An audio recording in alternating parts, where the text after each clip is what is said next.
Uh, oh, yes, my mic is on. Okay. Hi everybody. Sorry for the 1 week absence. I wasn't feeling very well last week, but I'm all good now. And like this title says, we're gonna be continuing with Disco Elysium. Let me just. Yep. There we go. We're getting pretty close to the end of the game, which is kind of scary. Like I realized this after last stream, which I do actually. Oh, right. I forgot I have this outfit on. I still have to turn last stream into a VOD because not halfway, like very close to the end, it cut out for a second. So it's now the Twitch put it in two different parts, consider it as two different streams, so I have to just edit that together. It won't take long, but I've just been procrastinating it. Anyway, um, I can't remember if we ever talked to him. Oh no, we did. I think we did. Oh shit. Thank you. I forgot about that. It's cause I have a on the OBS like scenes on the starting soon screen. I have a desktop audio thing, which I should remove, but I mute it, and then it also mutes when we're on this scene. Anyway, again, I can't believe this shit. He shakes his head, looking like he's really having trouble believing this shit. He might be wearing a disguise. Cool shades. Are you wearing a disguise? Yes, it's a hobby of mine. He looks at you inquisitively. As if waiting for some kind of reaction or response. Something to click. It's not happening though. Who is this guy? Okay then, see you around. Yes, we did talk to him. Okay, it's been a while. Since we've been playing this game for a while. And then of course the break for Deltarune. In like November. Okay, egghead puzzle. I'm ignoring this for now. Last stream we decided to wait for the hardcore aesthetic thought to actualize, and then we're gonna try again. What? Okay, track down your gun. Did we ever? Let's go talk to Everard Clare again. Because we have to talk to him to get the gun. And it looks like I don't have the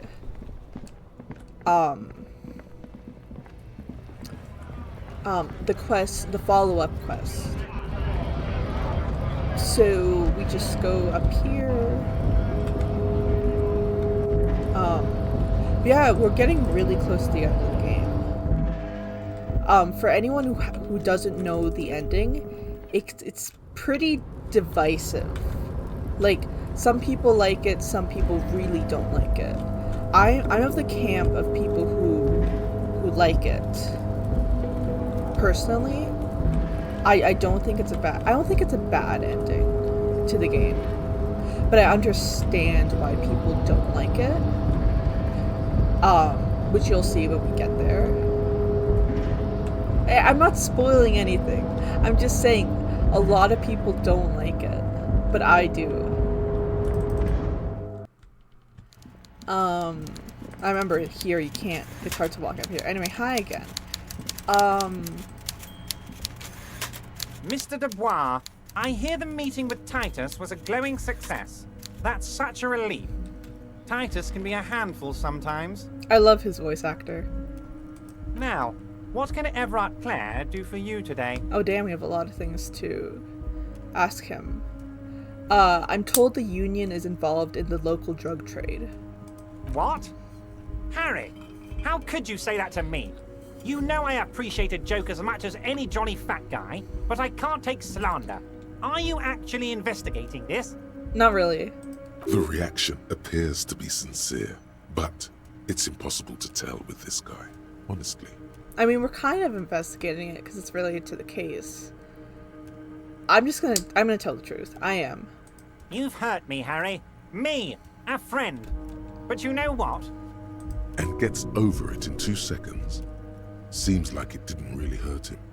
I trust you, like I trust all my friends. And I know you'll never talk to me about this again, because you don't want to wound me. So do what you want, and let's change the subject. Yeah, I like his voice. It fits him, but you don't really expect it. He's hiding his real reaction beneath courtesy. Thank you for your understanding. We will continue to do what we must. You too, Lieutenant. You know, I like you, but you never were my favorite. I'm a Harry guy. I'm Team Harry. I'm Team Kim, personally.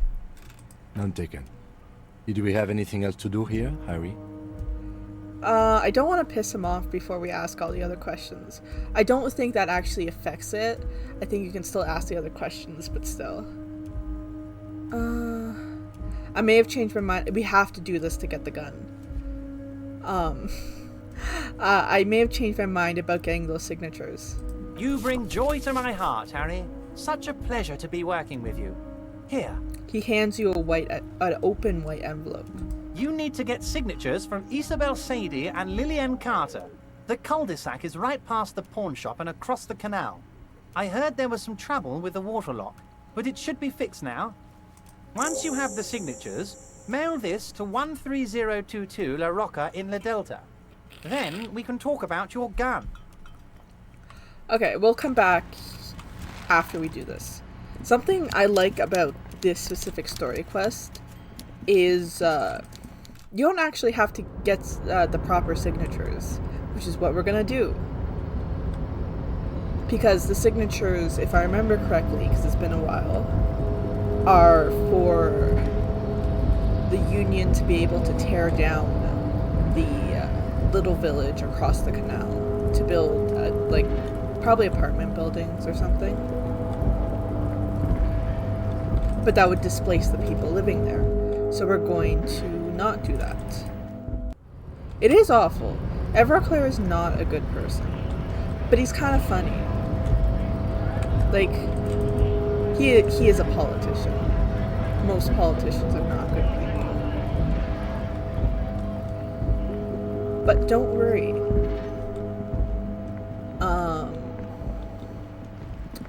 We're just gonna fast travel over there. I like the map in this game because it's not actually the real map. It's yeah, I don't have any morale healing items, unfortunately. I have to keep a lookout for containers. I can't remember how we lost. Oh, thought. A drop in temperature, an easy flow of air, an empty street. Before you, a thoroughfare unjammed with lorries. No more drivers smoking on hitch steps. Just silence. What did the smoke smell like? Chemically sweetened. Across the road, a forgotten bus stop. Corrosion has opened a hole in its roof. An elm tree watches over the building. Its branches are dripping with rain and snow. The road is smooth and motley. Craters filled with a black asphalt. The asphalt, first laid, is grey already. A row of tenements are under construction in the distance. Who are the people who live across the road? A tub warm with water, white with soap. A man bathes while radio waves transmit the lottery numbers. 4, 18, 21, 4, 1. A modern washing machine rattles a drawer full of silverware. What about the bus stop? Number 312D. Young girls used to come here, huddled up, hoping for more warmth than their thin coats give them. The bus took them to school. It has not run for 8 years. There were not enough girls to sustain its cost. What about the road? Craters pocked the surface. Children played in them until heavy trucks full of black pitch rolled in. The landowners have filled the craters with money. It is a vital artery of the flow of trade. There's one bump on the road. A dead dog lies flat about 200 paces away. right at the turn. I'm not gonna ask about that, because there's a 50-50 chance the game gives a vivid description of it. So that is enough. The wind moves the aerosol. A detective stands behind the boom barrier. A breeze moves a curl of his hair. Nice. Well, we got another skill point. We have 3 of them. I went too far. Yeah, it's you guys. I think. Don't call Abigail, grumbles an unshaven man with a ruddy nose. He narrows his eyes at you, as if in recognition, then turns his head away. The noxious odor emanating from the drunken man is strong and familiar. Don't you call her? Yeah! Don't call Abigail! This is making me uncomfortable.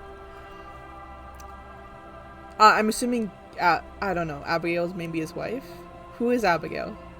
Uh-huh. Abigail. Don't you fucking call Abigail. You're not going to get anything out of this guy. He's too drunk. Never thought you'd see such a thing in your life. But this guy's a little too drunk.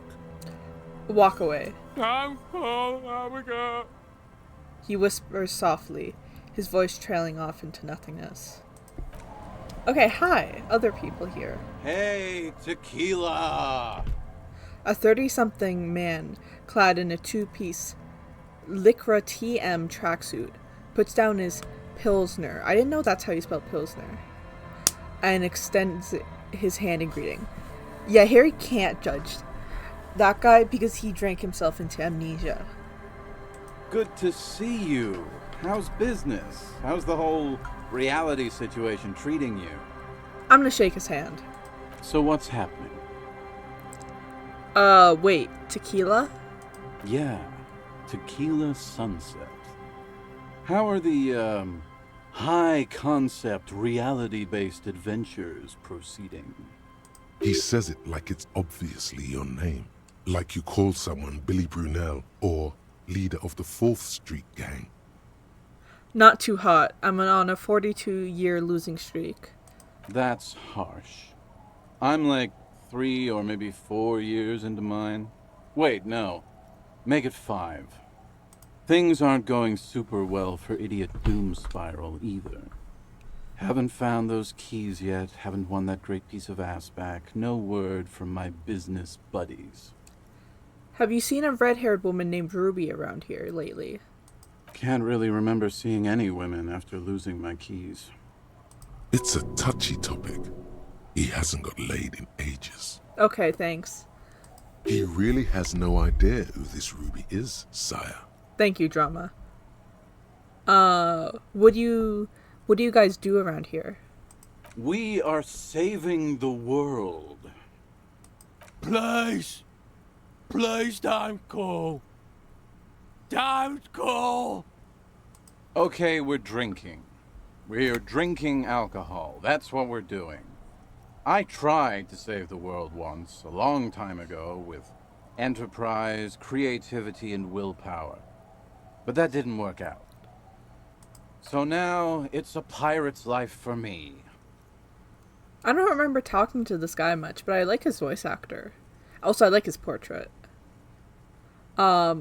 What's a Tequila Sunset? You keep saying it. It's you. You're Tequila Sunset. How do you know this? We've met before. Don't you remember? No. Aha. Do you want to know how Tequila Sunset came to be? I'm gonna say go ahead, but no, this sounds scary as funny. Anyway, go ahead. Let me take a sip to moisten up my chords. Tequila Sunset rolled into Martinez last Friday. And by Tequila Sunset, I mean you. The man, the myth. Was I alone? Hey, let's not jump ahead of ourselves. This is your story. Stop interrupting. Okay, man. You got here on Friday to solve a case, hoping to be the early bird who gets the worm. And by the worm, I mean the buzz. Because as far as I know, all you did was get piss drunk. Word on the street is you went around the local hostel telling people that you're a police officer, and that it would be really fucked up if you shot yourself in the head, right in front of them. That's pretty high concept, if you ask me. Okay, so pre-amnesia Harry and post-amnesia Harry have that in common. Oh yeah, that's totally your style. The lieutenant's brow is furrowed. He's listening as casually as he can. Oh yeah, not the first time this comes up. Hey man, I'm not judging. This life's a valley of woes. Some of the highest concept people in history have killed themselves. And been drunks. Either way, it was a late Saturday night when we, the Union of Moribund Alcoholics, got our drink on. Nothing remarkable about this, we get our drink on 24/7. Makes everything warm and glowy. I trust you know the feeling. I'm sure he does. One moment we hear the sound of a motor carriage revving up somewhere on the plaza, followed by a series of dings and bangs. Do you remember the sound of wood cracking? The billboard? We don't have to talk about that. Naturally, loud noises pique the interest of anybody owning a pair of ears. That's just the reality we're in. Naturally. Anyway, there was a brief silence. A gasp of silence, if you will. Followed by a real commotion. We heard the carriage careening towards the coast at top speed. Sounded like someone jumped the canal. We grabbed our brewskis and rushed to the jetty. Never underestimate the speed of an alcoholic. 3 men are standing on a wooden platform extending out from the shore of a dilapidated fishing village. Their cheeks red, spirits high, beers in hand, eyes glazed over. What we saw was a sight to behold. A beat-up police carriage containing you. Right there on the beach. You revved the engine and screamed at the top of your lungs. "The time hath come!" What the fuck? So, naturally, being the curious cat I am, I asked what time hath come. To which you replied, It's gonna be the apocalypse. "The time hath come for tequila sunset, the end of all things."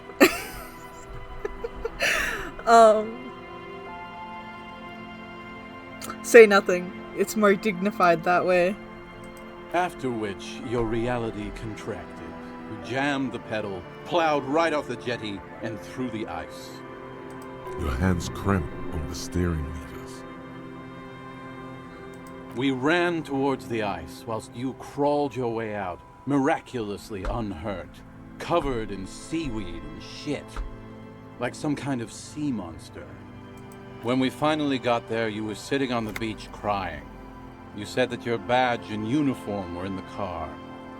It was too late to get in there, though, and the carriage had sunk too deep. Recognizing a brother in need, we offered our condolences and invited you to party with us, which you naturally agreed to. What else was there to do? Thank you, brothers, for your helping hand. We asked about the whole tequila sunset thing, and you told us it was your name now, and insisted that we all call you that from then on. That's not my name, actually. I'm Raphael Ambrosius Costu. That's what you should call me. Nah, that name sucks. You're Tequila Sunset. Just embrace it, brother. Okay. How long did we party for? Hours. It was an all-night drink-a-thon.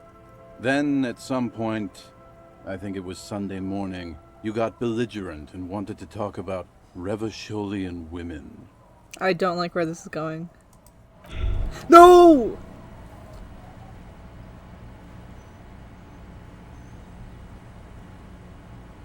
Okay, man. Okay. Despair creeps into you, getting fat on your weakness. Whatever noble intentions you once had as a police officer, it's eating them all up now. No, we didn't save, but it'll be really quick to get back to where we were, and we cannot talk to him, unfortunately. You're still coming up with sentences. That's a step up from total annihilation, right? I'm done. No one even likes cops. Yes, it can be difficult to be on the receiving end of so much distrust and outright hatred. Nothing you can say would make you feel any better now. Cop gives up the detective genre for social realism. Another police officer resigned from the RCM following a nervous breakdown. He now lives under a bridge, drinking and occasionally throwing excrement at passers-by, shouting, "I never loved that woman." When asked to comment, former colleagues objected to the theory that his psychological disintegration was precipitated by his wife leaving him. "It's because the Furrows lost that match," said Captain Ptolemy Price, once the man's superior officer. "It's because he couldn't get a big gun from acquisitions, and anyway, police work really burns you out after a while," Satellite Officer Jean-Vic Mayer, the deranged former cop's partner, commented. Sergeant Mac Torson, another former colleague, did not propose any theories, merely saying, "Whatever happened to him wasn't about birds. He got fucked, that's all." Okay. Okay. Load game.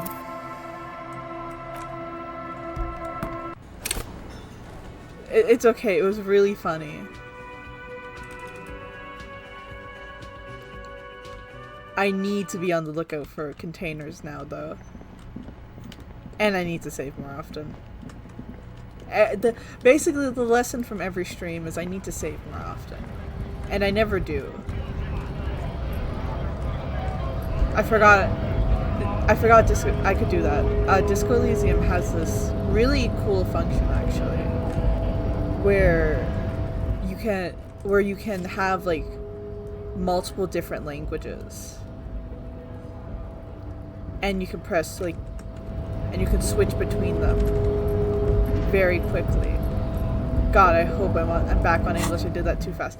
Okay, I'm not. Okay. Yeah, you can switch through them very easily. I think that's cool. We're not soft locked. I'm sure there's like, what was it, Nosafed, I think? I think Nosafed, no, Magnesium is the morale one. I'm sure there's a Magnesium lying around somewhere. But yeah, no, it's really cool. Someone made a tool that allows you to like translate the words from different languages, and people have actually learned like different languages using this game. It's very cool.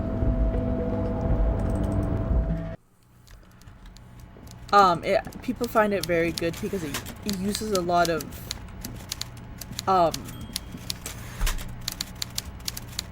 it has a lot of different words. Anyway, quick conversation. Mr. Dubois, now, what can it... What? The The union is reaction. doing drugs. You've heard... And gets over. I trust you.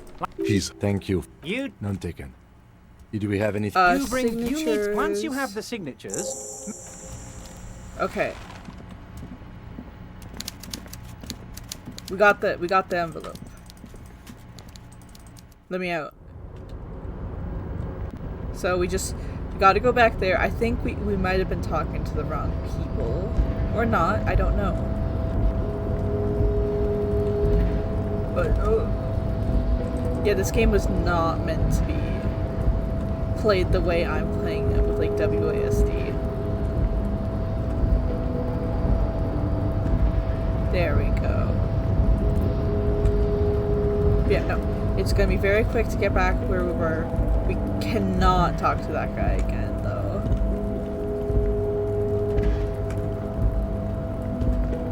Just through here. Let me check actually in here. Anything in here? No. He was saying really funny things. I enjoyed hearing about the tequila sunset.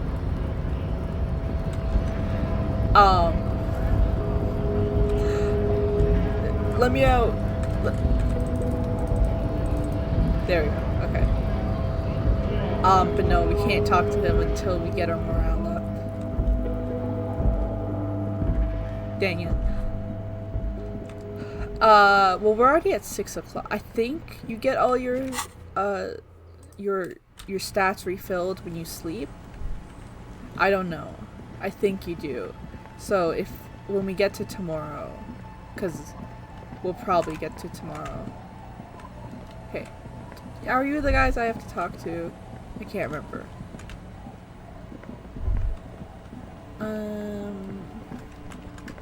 Let's talk to the guy we didn't get to. Oh, right. I forgot. We can't get through that way. Because of the bushes. Okay, we haven't talked to you. Good to see you, friend. Do I have deals set up for you, buddy boy? He spreads his arms as if wanting to embrace you. Does he actually know you? Or is he just shopkeep friendly? Good to see you too, friend. So what do you want? I got smokes. They're cheap. Very cheap. I got Pilsner. Great deal. You won't get a better deal on that piss. Spirits I can let go for 300 real. I also have speed. And by speed, I mean amphetamine. Quite the business venture you've set up here. Oh. The system's been good to old Rosemary here, and I'm milking her like a bitch goat in the backyard. What do you mean?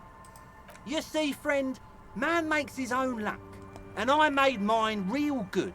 Got my hands on 3 bottles of liquor exquise, sold 2 to the fellows around here, and immediately invested the profit. Bought cigarettes, bought beer, even bought a bit of speed. And look at me now, I got everyone on my hook. Impressive entrepreneurship. Point to his vice stand, which I'm guessing that's just where he's sitting. I approve. Hook 'em and cook 'em, huh? You want to buy something? Let's keep it moving. Why does a bottle of spirits cost 300 real? See, friend, it's real valuable. Worth every real, if you catch my drift. Got it from a bit of a business venture. Nod. Let him speak. You know, it's funny, actually. He bursts out laughing, then takes 3 gulps of his Pilsner and stares at you intently. He's finding it difficult to focus his watery gaze. What is? What? What do you mean, what? What did you think was funny earlier? This guy. Okay, where did you get the bottle of spirits from? Oh, this is medicinal spirits. The good stuff. Got it from the doctor's office. I don't think you can drink that. I got one of those scientific ampoules a few months ago. Torpedo, they call it. It's supposed to keep a man from taking a drink. Didn't stop me for shit, that's for sure. 5 lemons with half a pack of butter and you're good to go. That sounds dangerous. It was. In a week, the goddamn kidneys started giving me all kinds of help. Finally, the missus took me to a private doctor's office. Not a charity, the real thing. Those arseholes charged me 4 real to remove the damn thing. But I came out on top after all. Okay, how? The idiots left me alone in there. Now, I used to teach high school biology. I know what doctors use to preserve dead things. Swipe 3 cans of this blue medicinal stuff from the back room. Threw the snakes out and voila! What's left is this beautiful blue stuff. 98.7% almost pure alcohol. You shouldn't drink that. 2 I already sold to these fine gentlemen here. But this last one is yours for 3 real, if you want it. Don't say it. Can I smell it first? Yeah, be careful. It's extremely flammable. One spark and the entire city of Revachol is wiped off the map. Feels like someone's trying to jam an angry hedgehog down your nostrils, doesn't it, buddy boy? Wait for the adrenaline tsunami. It's really great. He's exaggerating. It bites, but only a little. So, what's the deal, friend? Want the spirits or not? I think it will prove useful, yes. 3 real and it's yours, friend. The deal of a lifetime. Well done. You got it. We can make a Molotov cocktail with this. Just make sure to enjoy that one, friend.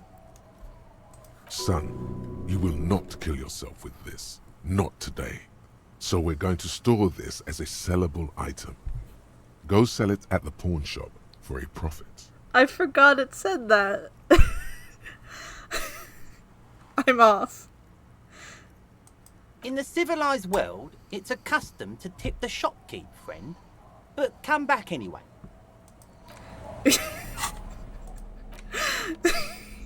The game said you're not killing yourself with this. Let me do it, let me do it. I can't, I would. It would be really funny if I could. Come on. But no. Yeah.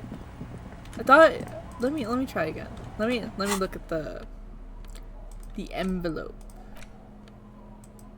Interact. You take the legal documents out of the envelope. A 12 to 40 month construction period and the zoning plan in the addendum. Put the documents back in the envelope. You're right, you're so right, we need to save. I'm on death's door here.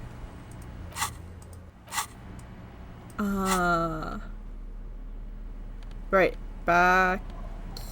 Was it this? Yes. Right, we need to put on logic close.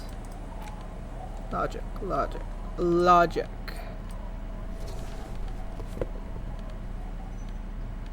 That's rhetoric. Logic. Oh, we're so logical. That's minus logic. Logic. I think that's probably it. Yeah, okay. Wow, this is a nice outfit actually. Kinda. Do I have anything?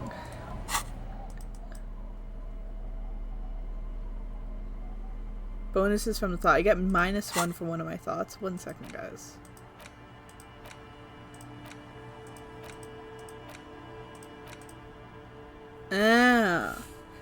For the Superstar Cop one. Okay, I'm not getting rid of that though. That's funny.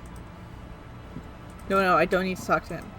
I need to think of a loophole, which we're going to interact with all the other options first to try and get bonuses. You take the legal documents out of the envelope. A 12 to 40 month construction period and the zoning plan in the addendum. Look at the zoning plan. The youth center cuts into the ocean like the bow of some great modern ship. Apparently, it's going to cover most, if not all, of the street and the square between the existing houses. It's 3 stories tall. Okay, so I was wrong. It's not for apartment buildings, it's for a youth center. Which means they can't live there. Kim, what do you think of this? I'm no property lawyer, but it looks fine. I like the print size. They're not selling or leasing anything. It's not a perfect solution, but... How else are you going to build something? It's always inconvenient to build things, and citizens inevitably have disagreements over such construction projects. But there's no other way. Come on, 72%! There is Yes. no loophole. The simple truth is, the current residents are going to lose their street access, and for the next 12 to 40 months, their lives will be dominated by constant construction noise right next door. Look, Kim. These people are going to have to move away. Can we do something about it? I should have seen it. The lieutenant frowns as he reads over the document again. Evrard probably has eyes on us, but we could try to get other people to sign this instead of those listed. Or you could forge their signatures yourself. By the time he finds out, we'll already be gone. Thank you, Kim. Put the document away. Yeah. I did not win the 50-50. So, we're gonna get these guys to sign it. Let me just save again. Because I don't want to redo that check. Hey, Tequila! Good to see you. How's business? How's the whole reality situation treating you? Shake his hand. So what's happening? Well, it's nice meeting you, but I've got to go. Let's try going into the house. 1 second. I want to see how much the check is for forging the signatures. Because it's probably... You take the legal documents out Okay. of the envelope. A 12 to 40 month construction period and the zoning plan in... Okay. The problem is we have -2 interfacing because of this thought.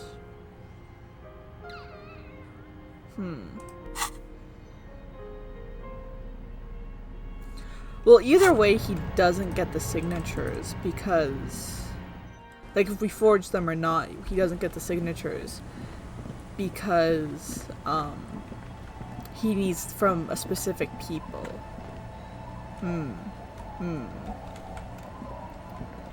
I'm just gonna get these guys to sign it. Hey, tequila. I didn't mean to talk to you. I'm sorry. The legend!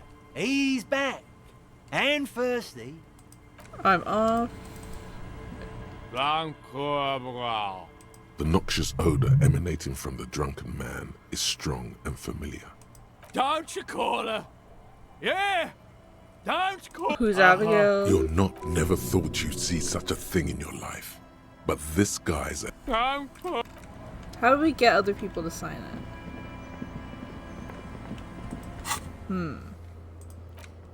Or is the signatures beside him? Find someone to sign the instead of the intended signees. Thought it was you could get the drunk guys to sign it. Let's keep talking to them. I'll talk to you. The legend! He's back! And thirsty. I got smokes and piss and a little speed to spice things up. Friend, do we know each other? Sure, friend. You know it. He points a finger pistol at you and squeezes the trigger. Don't mind old Rosemary here. He's a buffoon. Let's have a word after your high-concept transactions. I'll give you the lowdown. I'm off. I thought it was these guys. Don't call Abigail. Have you seen any women around here lately? Abigail? Abigail, where are you? Tell me about your friends. Don't you fucking call her! Hear me? Abigail? Why shouldn't I call Abigail? He snorts and beckons you to lean in closer. I'm gonna lean in. Don't call Abigail. Don't call Abigail. His breath smells harsh like a toxic swamp as he whispers to you. He then waves his hand as if shooing you away. Who are you? What's your name? Don't call Abigail. Where am I? What is this place? The man hiccups, then mumbles something unintelligible. Don't call. Oh, and he passed out. Slowly, his head nods off to the side, and he passes out, tongue dangling from his mouth. There was little chance he'd be a reliable witness anyway. I can't talk to you. I think I have to talk to him to get them to sign it. Okay, we're gonna search for stuff. And by that, actually, I think there was some money back there. Yes. 76 cents.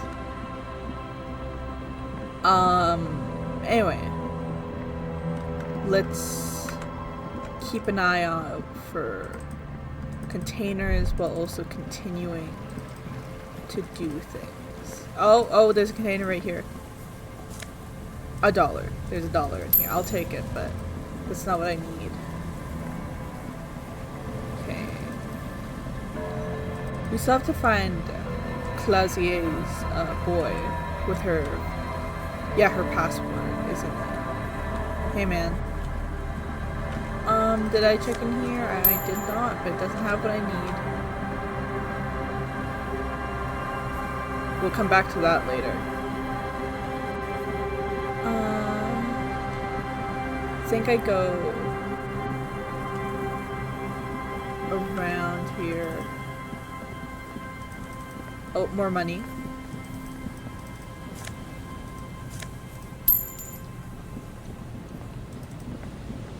Oh, we're just on the pier now.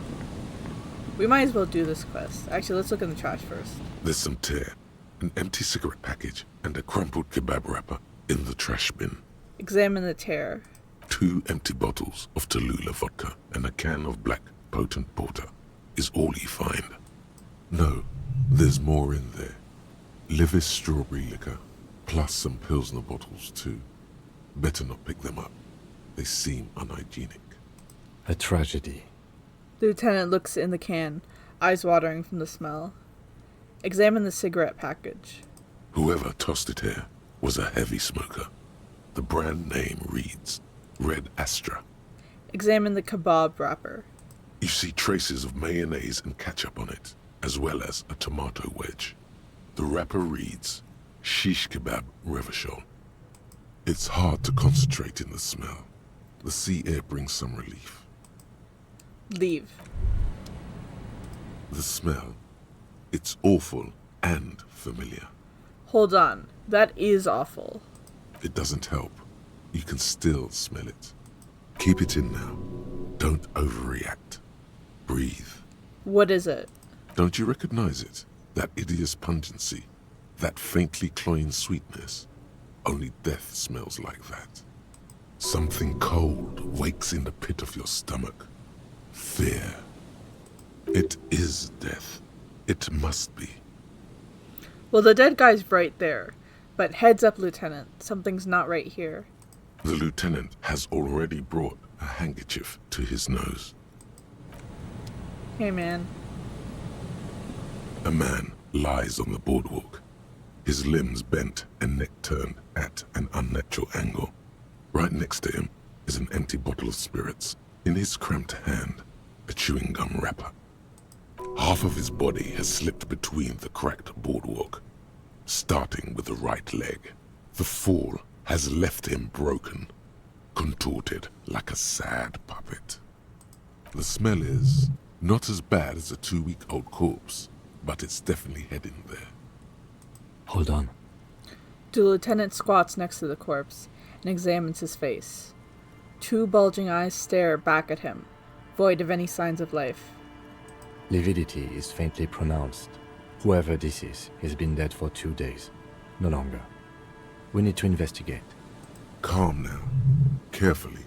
Just another day. Just another dead body. Breathe. Study the man's clothes. He's wearing mud-caked boots, beige trousers, and an old brown leather jacket with a bright blue lining. There are traces of kebab sauce on his chest. The leather jacket suits him well. It must be custom made.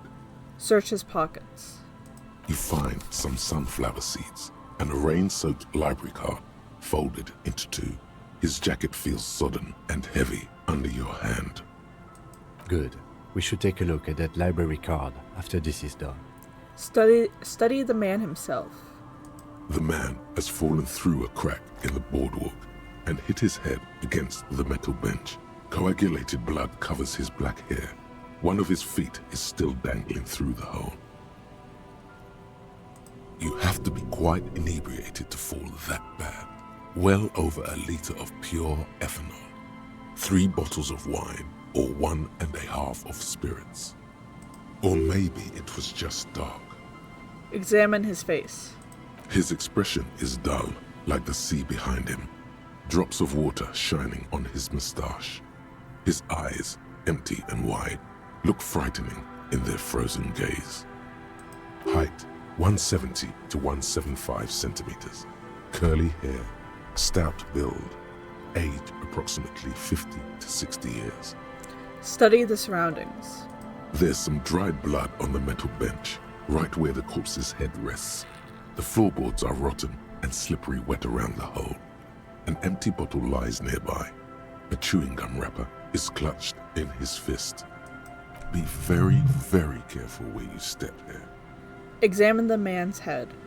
A dried chunk of blood covers the hair at the back of his head. An open wound.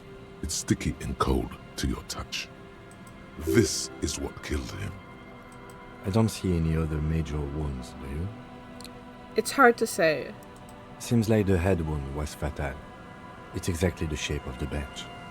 I am not stepping on the floorboards. Examine the bottle. A .75 liter Tallulah vodka with its cap missing. There's hardly anything left inside. It's mid-market spirits with a slight touch of menthol. The man meant to enjoy himself, have a good time. Tear all around us. He looks at the two other bottles forgone near the coin-operated viewer. Examine the chewing gum. I'm gonna save before I step on the floorboards. Examine the chewing gum wrapper. Grabowski spearmint chewing gum. Green leaves on the cover. The man's mouth is half agape from the terror of the fall. Look into his mouth. The blackness of death. Stench. You think you see white chewing gum too. Confirmed. Nearly the whole pack is there. Solidified on his lower rear teeth. He ate the whole pack, right? It's to cover the smell of alcohol before going home. The worst thing is, I've seen it before.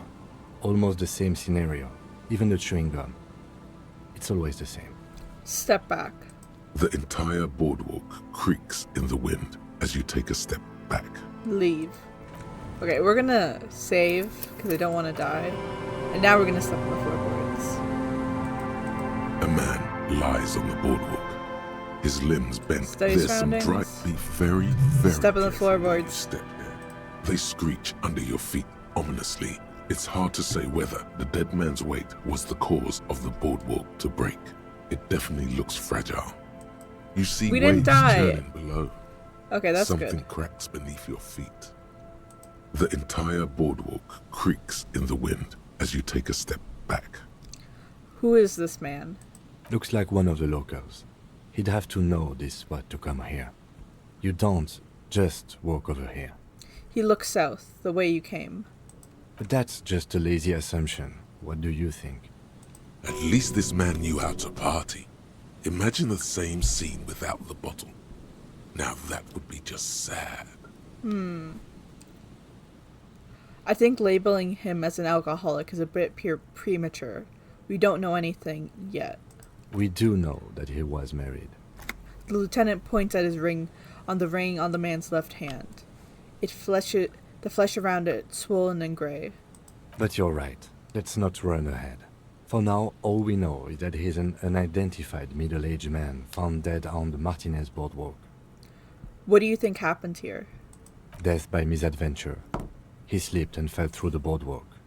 A truly unfortunate accident. If it wouldn't have been for that bench, he'd be alive.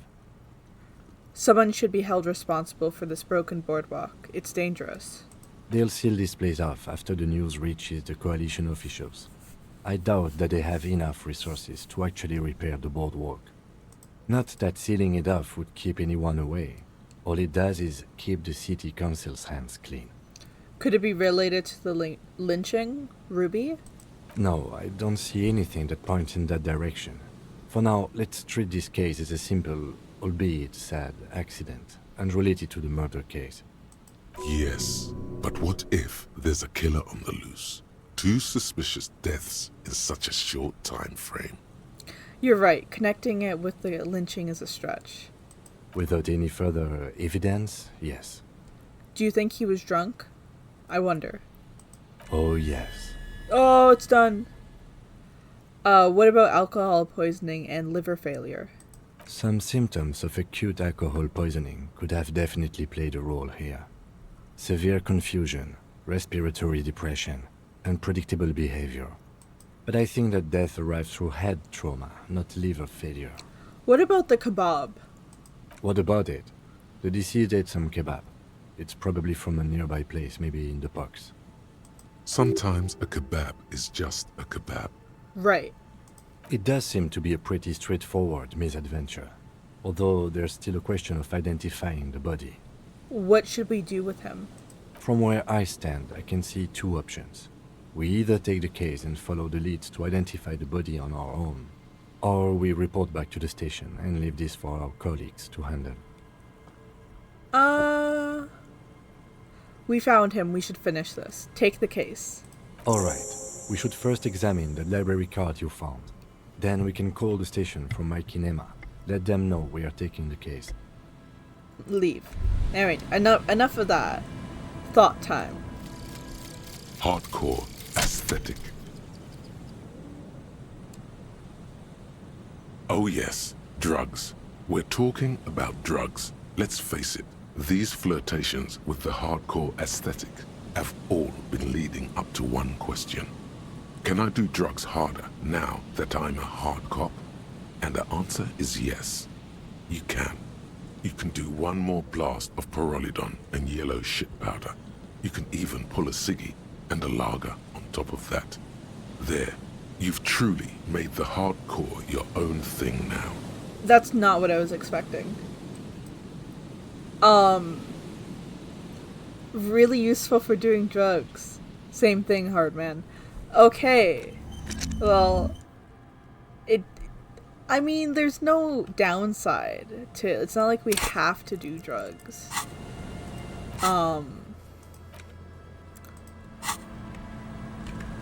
But let's...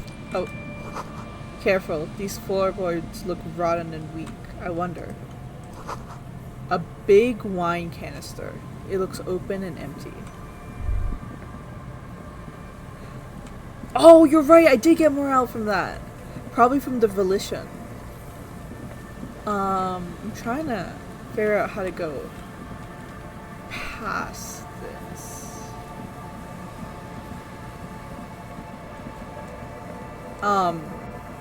Yeah, no, we can go talk to that guy now. Well, again, we can go talk to him. And yeah. Oh yeah, we also have we can go talk to Egghead again. We have a few things to do still. But right now, Clausier's boy, which I think is around here. Clausier.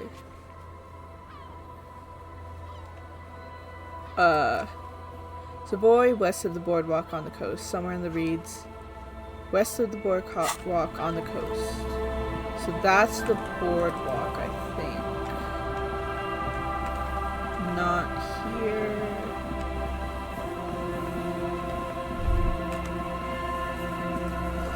The relay tower coordinate boat traffic in the bay. Barely. I did not read that right. Oh.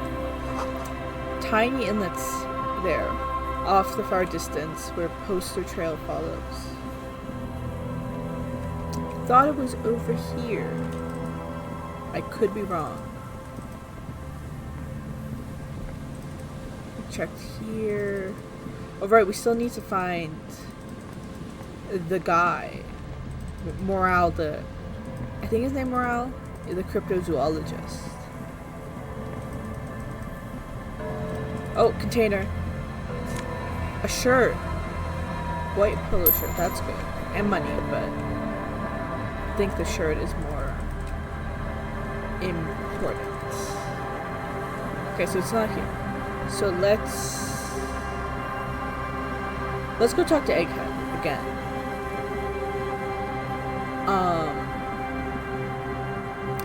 Maybe this thought will help, I'm not sure.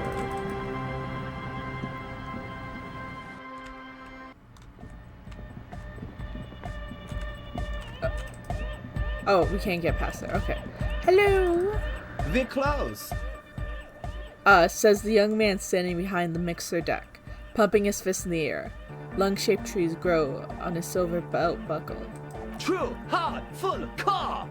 Okay, I'm gonna say nothing. Hard car. Say nothing. Hard car to the mega. Say nothing. Internally coherent. Say nothing. All car. All right. Say nothing. Yeah. Say nothing. He furrows his brow as his very large head traces the sublime, invisible movement of the music. in the very real ear of the church. Hardcore! Ah! No, but I'm seriously a little worried it isn't. The question is, what is the question? This is the puzzle. I hate it. That would have been good if I'd asked you a question, but I didn't. Now I'm just idiotic. But there was a question?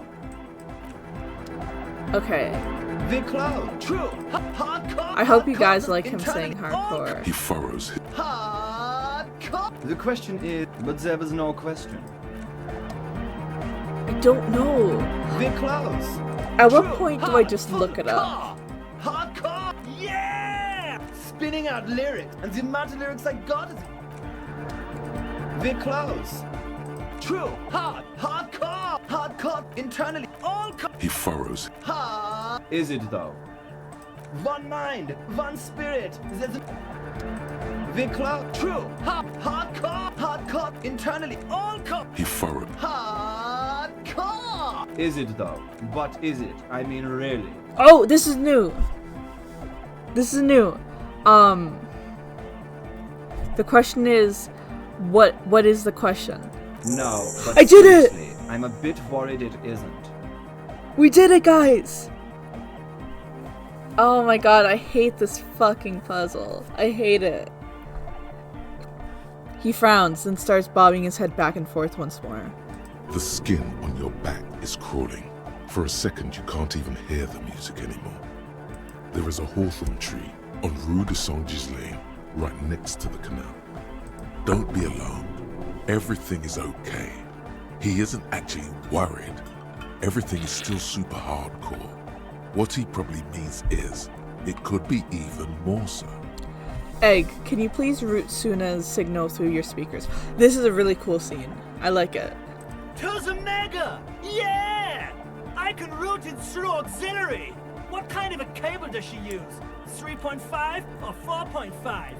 It's 3.5, no doubt about it. It's on the ground. Oh, she uses 3.5. Yeah. The auxiliary lining is 4.5 millimeter. These two don't mix. Goodbye. Have a good day. Oh no, we're going to be in this church forever. It's okay, Kim. It's okay. Don't worry. I have an adapter for it right here. See, it's okay. As he searches for the cable on the ground and picks it up, looking at the jack. Hang on. This is a 4.5. We're all good, people! With a grin, he sticks the plug into the auxiliary line in. You hear a satisfying click. Whoa, thank God. Adapters noticeably degrade the sound quality. Great! Someone got through to him. Okay, let's get it all set up. Can we turn the music off, please? Egg, the music? Everybody! Everybody! Don't panic! I'm going to turn off the Arno for just a sec. For a special scheduled event. The Arno will be back, but we're doing something else for one moment. Alright, go tell her that Egghead is ready to rave to her tunes. And then I'll turn off the music. I just noticed he says scheduled like a British person. How do you like it in the church? Yeah! Back on the case! No disgrace! Bring it down to party place! The first page of the second chapter! You said you were worried. What do you think is wrong with the music? There's nothing wrong with it. I'm still in love with the hardcore. He turns pensive all of a sudden. Sometimes I just feel like anodic music is in its infancy, you know? For example, take this Arno van Eyck jam I've been pumping for the last month, and will continue pumping for the rest of 51. Isn't something holding it back from being hyper? He thinks for a moment, then his expression clears. It's like it's only ultra. I think it's super hardcore, but you're right. It's not hyper hardcore.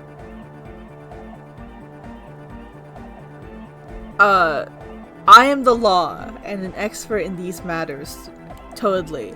Let me be the judge of what it is. Hyper, super, ultra hardcore. The young man looks at you reverently, as if observing the judgment inside your head. Growing, taking form. His friend drops his loitering act and turns toward you two. He, too, waits for your judgment with undivided attention. I think it's hyper hardcore. We can all hear it's not hyper hardcore. If figures of authority keep telling us things are hyper when they're clearly not, how are we ever supposed to evolve to hyperdom? Okay, I've changed my mind. Uh-huh. How much is the fish? I don't know what that means. This is a serious matter. Stop talking about fish. Fish has got nothing to do with this. Psst. You can hear the would-be leader whisper to his friend. Don't let him know he doesn't understand the fish thing. I do not understand the fish thing. I think it's only ultra hardcore. No, it's super hardcore. Fuck yeah, I knew it. Are you a thought reader? No nation, but transnation. No war, but class war. So you're not a thought reader, you're a communist. He's not a communist. It's just something he likes to yell. He picked it up from a tape jockey at the Elysium. She was a communist, though. Yeah! With the rebel yell! So does that mean you're a thought reader? Don't be a lunatic. Of course he isn't. Jermaine here just yells random things. Odds are, sooner or later one of them will come off as thought reading. I do like that his name is Jermaine. I don't know, I just like the name. Yeah! Revolution imperative! Unless you were thinking Revolution imperative right now. Anyway, I've had a similar thing happen with eggs yelling. I know what you mean. You're right, I wasn't thinking that. Hardcore superstar! Tell me something else, Egghead. Yeah! Is your real name Jermaine? Dark hardcore! Jermaine Egghead! So yes. Basically, yes it is. What do you mean basically it is? Why are there lungs on your belt buckle? Lungs are for love! I am so sorry for the French I'm about to pronounce. I may be Canadian, but I don't know how to speak French. L'amour, la compassion, la auto-discipline. Love! In a woman's lungs. Lonely as I am, I'm not afraid. This strange, damaged feeling grows on and on, because I've never loved someone like you before. A dopamine surge accompanies the words. It feels like electricity flowing down your scalp, dissipated into your neck. Feels good, like a spark of life in that moribund sponge you call your body. Nice, we got one morale back. Now we have 3. That would be full if we hadn't gone more volition. Alright, goodbye, Egghead. Alright! Here comes the night!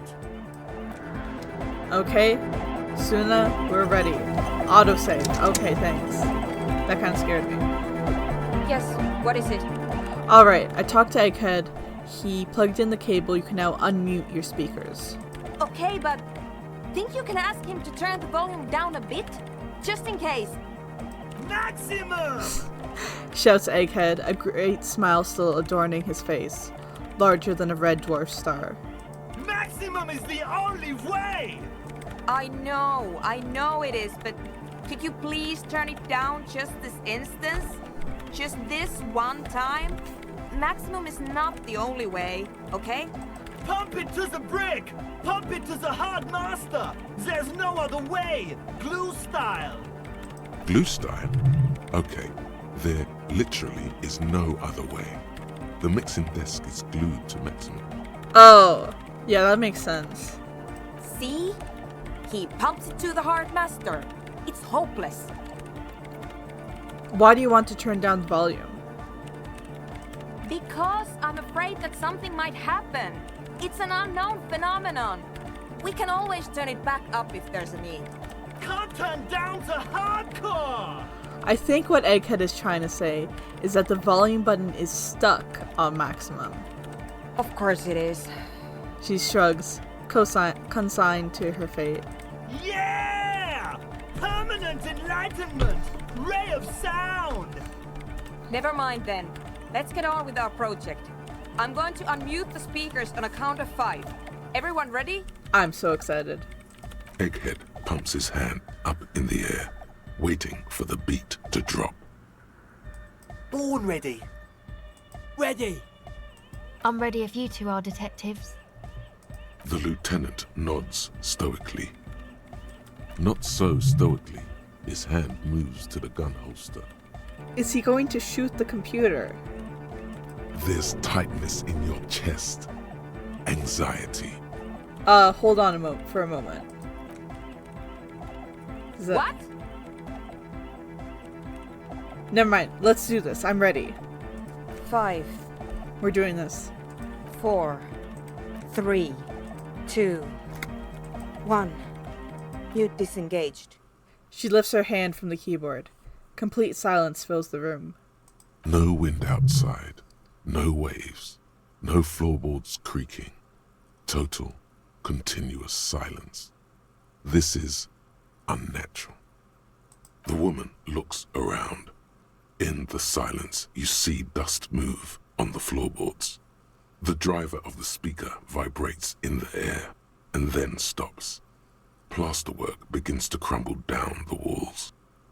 In the silence, a low hum starts creeping up your spine. It's a song inside you, not in the speakers, not in the room. A great bass sigh in the basement of your mind. Slowly, it builds until the air around you starts to vibrate. It's out there now, in the world, made manifest. It will devour everything. Guys, what's going on? There's alarm in the man's voice as he steps back to scan the surroundings. A slight rattle like crystal clattering in the cupboard fills the air, joining the chorus. It's getting louder, says Noid, his eyes riveted on the strange circle of water basins. In the basins, the water looks like it's boiling. Oceana! Mother of Mega! You hear Egghead yell, then something else, but his voice is growing faint. He's peaking, the worst high he's ever been on. Hey, what's that weird rattling sound? The beauty and the beat! The future of dance! Planetary! No, Egg! It's the window! The glass shards around Dolores Day's vacant heart appear to be vibrating from the sound. It almost looks like she's alive. It almost looks as if she's alive. In the corner of your eye, the lieutenant steps aside, cautiously, his eyes searching for a possible evacuation route. The window is going to come down. No, the roof! She looks up. A screech fills the air. A scream of wood and nails. The pillars of the church twist and creak above and around you. Cracks appear on the stained glass window. Cracks run up the wooden pillars in the dark. Come down to earth! Love! Below it, all the bass grows, like the jaws of a giant compressor gnawing on metal and wood. It does not sound benevolent at all. A great pulse arises in your flesh. That's it. I'm muting it. She reaches for the keyboard. Yeah, we should stop. Suna, mute it. Shit! It doesn't stop. A seal? Have you? The woman is furiously pressing down on her keyboard, but the sound doesn't stop. Yes, I've turned it off. She yells, holding the contact mic in her hand. Andre, pull the compressor! The place is gonna come down! Fuck! I can't shut it up. The signal's passed. It's not in here. It's... Andre frantically smashes buttons. In the mixing desk now, building into a positive feedback loop. This is it. A great roar. The vault of the roof twists above you. Glass shatters somewhere near the door. It's coming down. Egghead, it's in the desk. And then it stops. Totally and utterly. As if there never was a sound. Only your ears still ring from the shock. Everybody is staring at Egghead, holding a dangling cable in his hand. A black 3-pin connector. Our savior. Egg, I pulled the plug. It was getting too hardcore. You did good, Egg. Most of the place seems to be intact. Fucking hell. Programmer lady, tell me you were recording that. 4 years. 22 people. Millions of reals. All that time?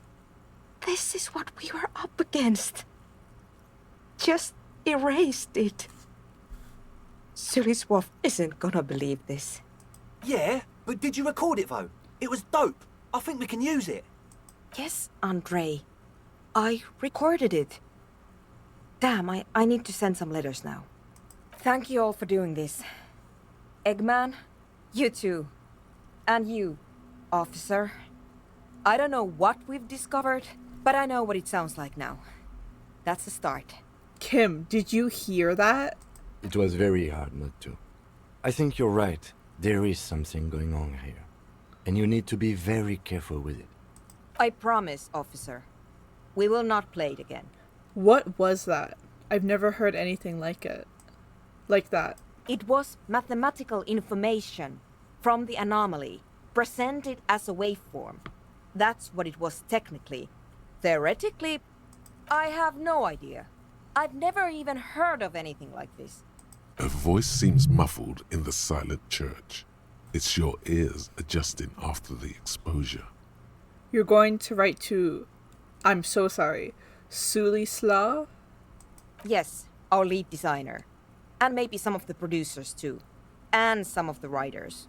If they're sober enough to open a transmission. They need to hear. They need to hear about this. Don't worry, I won't send the recording. Although I doubt they have the speakers to produce the frequency anyway. What happens now? Are you going to... Stay here. I'm going to stay here with these lunatics. Send letters, maybe meet Suliswolf. Also devise further measurements. I want you to know that's totally chill with us. I don't care, but thank you anyway. Now, I have a theory to come up with. Some kind of preliminary explanation to all this. Or the letter will sound like I've lost my mind. Yes, and we have to get back to stabilizing Martinez. Instead of demolishing it with loud bass noise of unknown origins.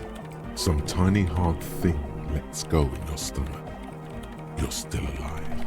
I like that scene. I like this quest in general. You don't know enough about the world.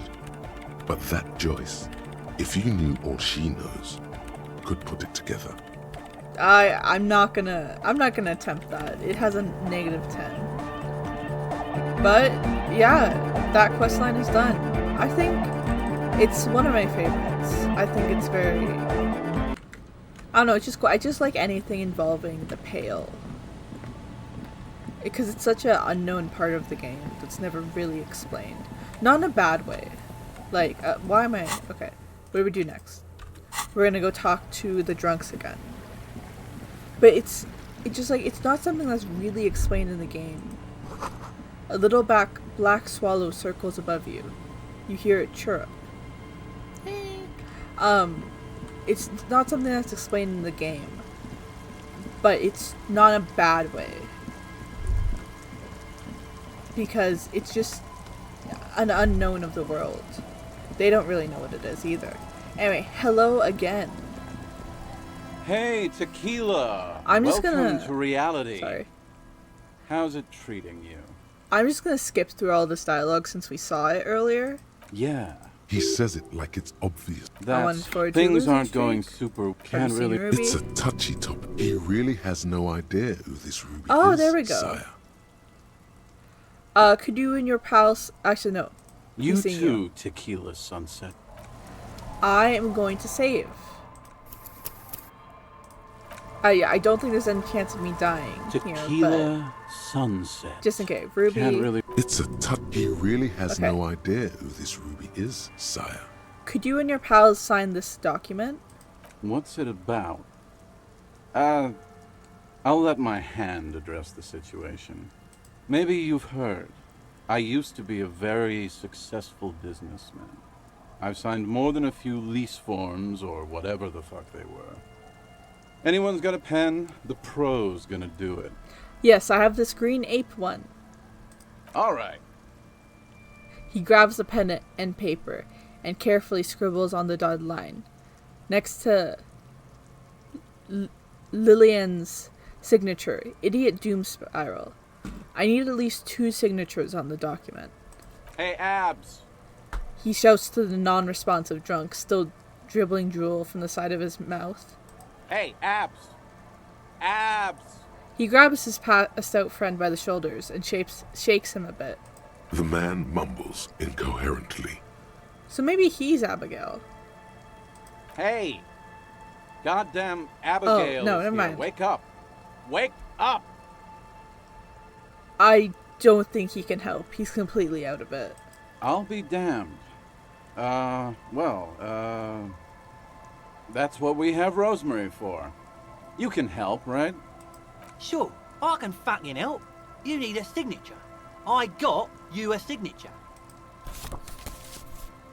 Before you can reply, he's already furiously scribbling something on the paper. When he hands the document back to you, the signature in uppercase letters reads, "Don't call Abigail." Not exactly an expert forgery. Don't call Abigail would have signed something more like, "Don't call Abigail." That's a pretty good impression. Can I have that pen back too? Fucking cops, man, always hassling the poor folk. You know what? I'm keeping a pen and that's the end of it. Not my green ape pen.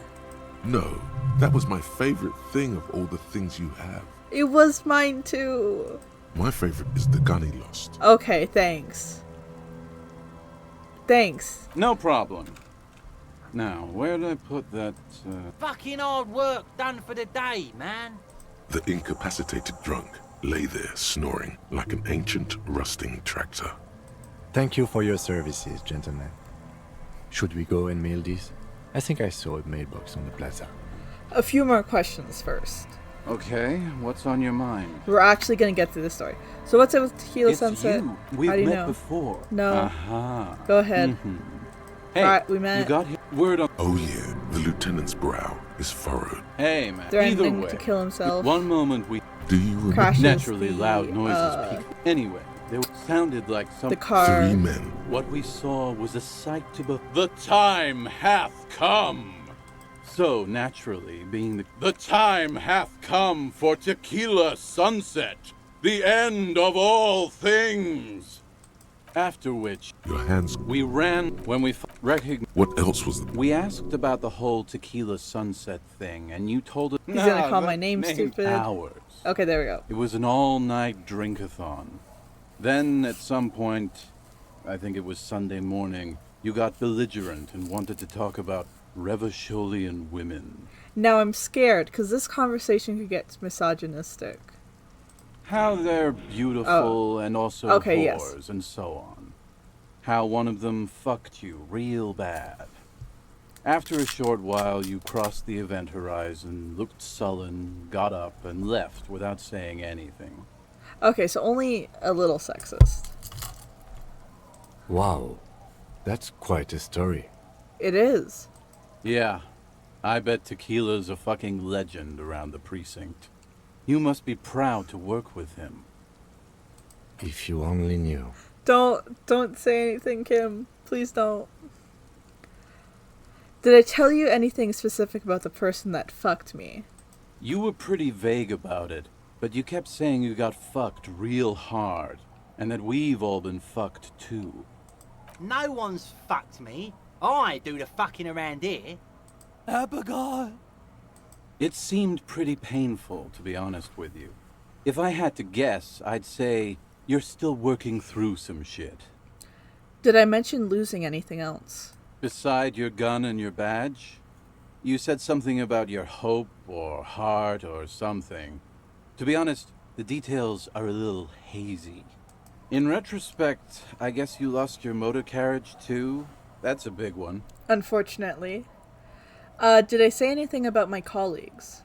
You told us that they were a bunch of fucking losers whose main interest was cramping your style. No specifics, though. It was more about you that night. You were the star of the show. Yes, as the superstar cop. Did I say anything about the case? Yeah, you said it was no biggie and that you'd solve it in no time. And that you didn't need anyone to do it. You're doing it solo now. Kim, don't listen to him, Kim. A lot of cops go solo and hermit once they reach that level of alcoholism. Okay, he's understanding. Thank you, Kim. Did we talk about, politics? This is a very loaded question. Yeah, you said that you'd really behaved unreasonably and failed to uphold your responsibilities as a representative of the coalition. Okay. Did you get a read on what kind of cop I was? You kept calling yourself a goddamn superstar who'd cleared 501 cases. Yep, that sounds like me. As you've already determined, the actual number is just over 200. But what's a little embellishment between friends? I think that's a lot of embellishment. No thanks to the squares at the precinct, as you put it. I don't need to hear anymore. It's a hard thing for a man to confront his past. That's why I avoid mine at all costs. What do you guys do around here? We are saving the world. Right, we did this one. Please. Okay, we're drinking. So now it's a pirate's life for me. You seem like you're characterized by your storytelling ability. Wanna tell me another one sometime? Whoop-de-doo. So now I'm a fucking storyteller. Right. Why not? Better than a beach bum. Yes. Wanna tell me how you became Idiot Doom Spiral? It depends, really. Are you willing to help me out? You know what? Yeah. The gleam in his eyes and the slouch in his posture is so incredibly familiar. What do you need? Booze. Did you already forget our party? The thing I relayed to you earlier. So, have you got anything for good old Idiot Doom Spiral? A bottle for a story. Seems fair to me. I don't want to give you any alcohol. I'm not an enabler. In that case, I'm not a storyteller. Be seeing you. You know what? That's fair enough. Do I have alcohol on me, actually? Because it said I did. Like, besides that. Oh, yeah, I do. I forgot about that.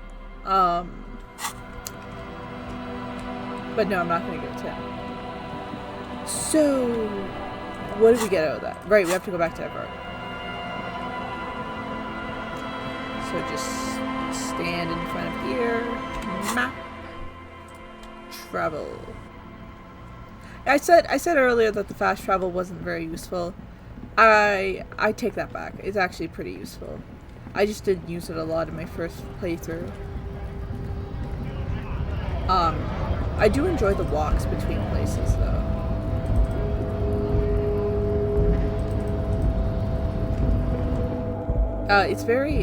The game has a good atmosphere and soundtrack. I really like the soundtrack. It's all very, I don't know how to describe it really, but it's nice, very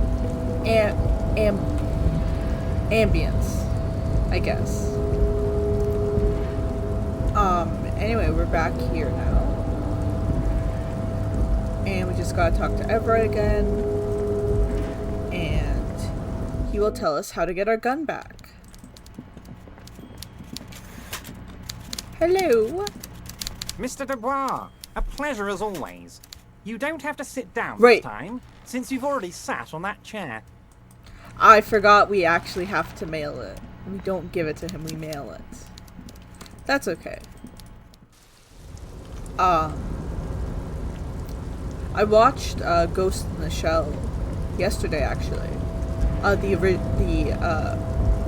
1995 movie. It was good. I liked it.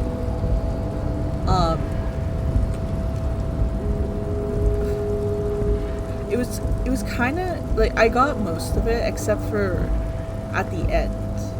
The end is when I had to look up like, hey, what the fuck just happened? Like, I knew what happened, I just didn't know why, really. But it's a good movie. I recommend that you watch it, especially if you ever watched The Matrix, because it inspired The Matrix, from what I've heard. And when you watch it, you can definitely see it. It's a very good movie. I have no basis for this, but it may be inspired Serial Experiment Lane, which is another good anime. The dented yellow mailbox greets you with its graffito, bullet holes, and an RCM sticker. I knew we'd get to use this mailbox for something. Yes, for sending mail. Drop the white envelope into the mailbox. You drop the white envelope in the darkness. It lands with a soft thud on what sounds like a couple of letters. About a week's worth of mail as collected in there. They'll empty this very soon. Probably did the right thing. You can't trust that slug, Everard. You know he's going to play you somehow. Well, it's less about him playing us and more about that it ruins the quality of life for those people. Alright, let's go back to Everard. If we don't mention anything to him, he won't know before it's too late. Anyway, back to Ghost in the Shell. Yeah, I think it may have inspired, like, parts of Serial Experiment Lane. I have no basis for this. But I like both, and Serial Experiment Lane is really confusing. So I could be totally wrong, because I don't really understand what happens in that show. I need to rewatch it. I've only watched it once. And it's one of those things you have to watch multiple times to get, unfortunately. Not that it's bad though. I liked it. Yeah, Ghost in the Shell. It was good. Yeah, it was mostly just the ending I didn't understand. Really. But it was shorter than I thought it would be too. It's only like only like 10 minutes over an hour, maybe 20. It might be an hour and a half, I don't remember. Mr. Dubois, a pleasure as always. You don't have to sit down this time, since you've already sat on that chair. It's done. I mailed the signatures you asked me to mail. The Golden Boy returns once more. Wonderful. Simply wonderful, Harry. Of course. I already knew this. He claps his hands together like a child who's just been offered cotton candy. My friend, the mailman, confirms the letter is on its way. You've done a great thing today. You've given the children of Martinez a real future, Harry, and I feel I can finally trust you now. You're in my inner circle. You too, Mr. Kitsuragi. We can talk about anything. The strike, the murder, your lost gun, nothing is off the table. Well done, sire. By guile and deceit, you're in. The signatures I got. I know you plan to force them out with the construction noise. Harry, by now you should know I would never do anything tricky like that. However, if the construction noise and limited street access makes some people consider moving, well, let's just say there'll be freshly renovated buildings near the roundabout where those poor people can finally enjoy a significant uptick in quality of life. I'm talking real affordable workers' palaces. He proudly spreads his hands to demonstrate the size of the palaces. They're very large. So the village is doomed. No. You were there, you saw the place, a wasteland, there's nothing left. But mark my words, officers, we are going to reset it. But they don't want to leave. I'm arguing with the fictional character. He slams his fist on the table, causing some of the coffee to spill. Reset. I have big plans for Martinez, and they do not include humans living in those pig sheds on the coast. That land will be used for municipal buildings and commerce. What do you mean? Harry, imagine a youth centre supermarket church complex, employing hundreds, no, thousands of people. The coast will be lit up with enterprise and life. All those ruins out there turned into low-income housing. I can get behind youth center supermarket, but I feel like a church wouldn't really fit. Harry, enough is enough. We're taking this district back. The war was 50 years ago, for God's sake. It's time to move on. Youth supermarket church complex? Do you really expect me to believe that? Yes, I do. I got the centre, I got room for a retail complex, and in 4 years, I'll get the church too. The wheels are already turning, Harry. The wheels of progress. This post-war limbo, I won't stand for it. There are kids practically playing with their own feces out there. It cannot go on. I can't get behind the church part. Because, I don't know, the church should be separate from the rest of that. I say this as someone who's non-religious, but I feel like they shouldn't be attached. The pain is true. He's seen kids do worse than that. I knew you were up to something. Damn right I'm up to something, Harry. I'm gonna make the working man as rich as Joyce Messier. That's my job. Just like yours is to keep the peace. A true flash of anger in him, as he thinks of her. Can I get my gun now? Harry, I've got to be honest with you. Your gun was found 2 days ago. Withholding this information weighed heavily on me, but it had to be done. I'm sure it did. Fine, where is it? An old woman has it, and let me tell you, Harry, word on the street is she's a character, so watch out. This must be the woman who bought the gun from Roy, the one he described as terrifying. So the gun's still with the woman who bought it from Roy? Yes, the same one. I see you've done your research. The pawn shop made the gun easy to track. Crazy stuff, Harry. Selling your gun like that? Wild. Anyway, the neighbors of this old woman contacted my men because they trust me and the Debarders Union. Apparently, she was waving it around at the entrance to her building. Waving the gun around doesn't sound good. None of this does. Who is this old woman? Unfortunately, I don't know anymore. You're gonna have to go in blind, Harry. But she's an old lady. How dangerous can she possibly be? Oh, and she calls herself the Pigs. I, for one, find it refreshing. Finally, someone calls themselves a pig. A smile flickers on the corner of his mouth. She was waving it around at people? As I said, she's a character. I didn't have time for details. It sounds like she's unstable, but don't worry. No one got hurt. Can you set up a meeting? I already have. Tonight, starting 10 o'clock, near the old fish market on the coast. The one on the boardwalk, a little past the fishing village. Be careful, Harry. I would never set you up for anything dangerous, but you did ask for this. Now, back to the fun stuff. Okay, so we have for 1.5 hours. More fun stuff. Seems like we already have fun stuff to do. Did you order the hanged man? Did you order the hanged man killed? I did not, Harry. Although I am very, very glad he's dead. What do you gain from him being dead? Why, a war, of course. And what do you have to gain from a war? Victory, Mr. Kitsuragi. I have victory to gain. We are going to start a war with the Wild Pines group and win before they even realize there is a war. They're trained military people. Aren't you afraid for your men? Harry, we outnumber them 1,500 to 1. And that's just Martinez.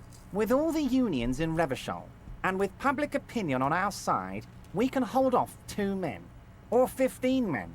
The more they send, the worse it's going to look for them. They made a huge mistake hiring those guys. No one likes foreign mercenaries. The leftists hate them, the fascists hate them, even the moralists think they're in bad taste. How is this connected to the strike? Harry, there is no strike, only war. Class war. Or, in business terms, a dawn raid. Or wait. Is that when you still pay them something? Because we won't do that. We're not going to give nothing. We're going to take Terminal B away from them. The roads, the gates, the containers, that big crane, even the damn coffee maker. We're going to take all of it for the people, and fuck Wild Pines. The word fuck rings like a gunshot from his mouth. He doesn't swear often. So that's why you haven't let Joyce in? Yes. It's also why I let that midget Gaumont go. He's too nice. I can't put him through this. Plus, he knows how to get in here. That woman can't tell her tits from her asshole. She has no chance. Why are you telling me your plans? Because we're friends, Harry. Besides, it doesn't matter now. You can go tell her if you want. It won't change the course of events. We have a significant head start. That's true. It's already happening. How many of you guys are there in the Union? 2,372. Plus yours truly, of course. 2,373 is a sizable contingent for a labor organization in Revachol. How are you going to fund your new independent harbor? Oh, you mean what sort of goods are going to be flowing through? How am I going to replace all the contacts we'll lose once the poo-poo hits the fan? The clients will ditch us. Harry, we've thought of everything. Clients would take a well-known multinational conglomerate over a local mobster any day. Everything? We've been running back channel negotiations with all the major clients. I think the company will be unpleasantly surprised to see how many of them stay loyal to Martinez and to the new competitive contracts we can offer. With renewed zeal sparked by communal ownership, the men will be shipping those containers double time. You'll be surprised to see how fast things go without parasites latching on. We'll have our hands free to pursue bold, exotic new revenue streams. That's drugs. Ah. Drug trafficking. Drug trafficking? Don't be stupid, Mr. Kitsuragi. There are perfectly legal, 100% ethical chemical factories on the Samaran Isola. You don't need to be colonialist about it. All they do is produce components to keep the pharmaceutical industry running. That's people's health we're talking about. Old grannies, little babes, people with disabilities. That's just the top of the iceberg, though, isn't it? The company thinks transporting these chemicals in bulk looks bad, has bad optics, may be illegal in some countries. The Debarders Union, however, we're all about the large volume column. Yep. It being illegal in some countries won't stop you. We're gonna transport the living daylights out of those materials, Harry. So your sick kid can get his benefit and your wacky uncle doesn't have to come off risperidone. And the kids on the street can get speed and pyrrolidon. I'm an old-fashioned guy, Mr. Kitsuragi. I sometimes grab a beer with the boys, but I have no idea about the things you just mentioned. Sure. But if I were to supply ingredients for some sort of rainbow party, I would make sure the Union took a fantastic share. And I'd keep that stuff far away from Martinez. Is Ruby helping you secure this fantastic share? Harry, if I was supplying raw materials to drug manufacturers, I would need an army of rubies. Understood. Drugs are a no-go for me. I'll report this. Yes, yes, of course. And while you're doing that, please go ahead and also tell the Wild Pines. I want to hear them squeal from the indignity. Nothing in his features betrays any concern. Anyway, let's not focus on the sensationalism of the drug trade. This hypothetical drug trade is all anyone ever seems to be interested in. It would only be a small part of the harbor's turnover, just like the harbor is, but a small part of Martinez. It would still be illegal. Let's look at the big picture. Martinez as a whole. There are little girls out there with dreams of making music. Young mothers who want to start businesses. Models who want to walk catwalks and steel welders who want to weld steel. I'm going to unite them all into one economic body. We're going to incorporate this place to Kingdom Come. Everyone's going to be in on the wealth, and everyone's going to pull their weight. Honestly, it's not my place to judge and express an opinion. Harry, the length you're willing to go to keep your nose clean is remarkable. You will always have a warm bed in Mr. Clare's household, my friend. And a special place in the future of Martinez. I am not going to your house. Can I ask you about specific union members? We're way past specific union members now. This is the big time. We're talking about the future of Revachol here, Harry. So that's a no. You can bother Leonard with that. He loves to run his mouth on such matters. But I'm in big-time mode, Harry. There's something different about him now. He's more vibrant, more alive in his big-time mode. That's it for now. Great, Harry, great. I think we have truly built a bridge between Martinez and Jamrock today. We have united the RCM and the Debarders Union. Suddenly, there's sadness in his tone. This has been so great. I'm sorry we don't have more fun things to do together, but if you ever feel like bouncing something off me, my door is always open. I've just finished investigating the local drug trade. Ah, yes. Your side investigation. Thank you. You've got some spirit clearing up phony drug accusations alongside this murder. I'll talk to the mayor and see if I can get you the key to the city, Harry. Now let's talk real business. He refuses to discuss it further. It's probably just a small nuisance to him. Aren't you going to ask me how I got in? Am I going to ask? Hell, Harry. You spin-kicked my strongest man in the face. I saw it from my window. That is still so satisfying. Would you ask a man like that how he got into your container yard? I don't even know how I was able to do that. But you don't have a window, you're right. It was a figure of speech, Harry. Of course I don't have a window. I'm in a container. Anyway, I assure you, I am a very well-informed man. Information reaches me before I even get the chance to request it. I wanted to go over a couple things about me. Let's hear it, Harry. Do you know where I live?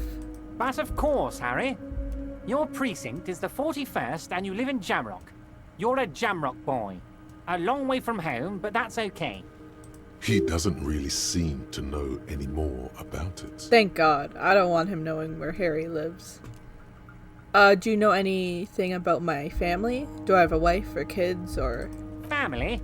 Harry, you're not a family man. There's not one peep of family in here.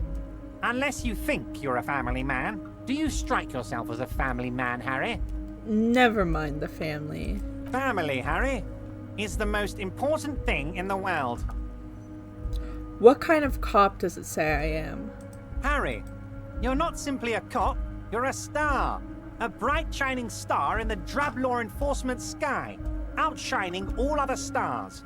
You're a superstar. That's what I like about you, Everett. You get me. Of course I do, Harry. And I'm gonna help you shine. I'm gonna put you on all the big stages. Your name in giant neon letters.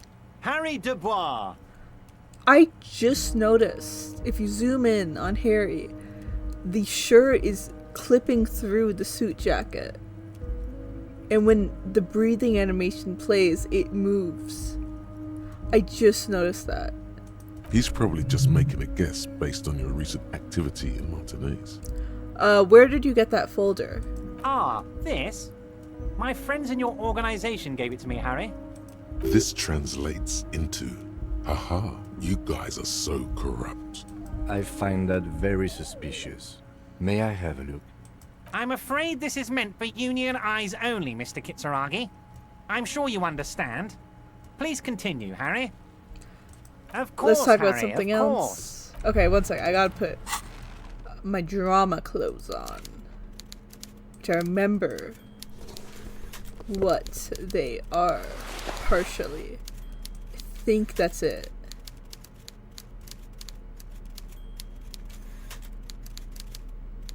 Yeah. Oh, no, that's minus drama.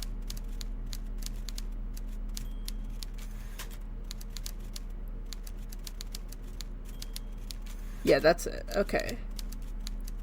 Nice. Okay, let's try that. Wow, so someone's been a little boring. What? Yes, my standard liege. Someone's seen all sorts of wild ideas pop off and thought, I'll take the boring one. The regular, please. The brown. What is this? Picking on me for not being crazy enough? That's the least of my concerns. Wait, I'm gonna ask, Kim, am I boring? You? I wouldn't worry about that. Yeah, just look at the outfit I'm wearing. See? You're so regular and vinyl brown. He doesn't even want to talk to you about it. What is this? Picking on me for not being crazy enough? That's the least of my concerns. No need to be defensive. The regularity, the brownness, the cut and dry have their appeal. A very standard appeal. Look, I'm just trying to do my job. No need for extravagance. Of course you do.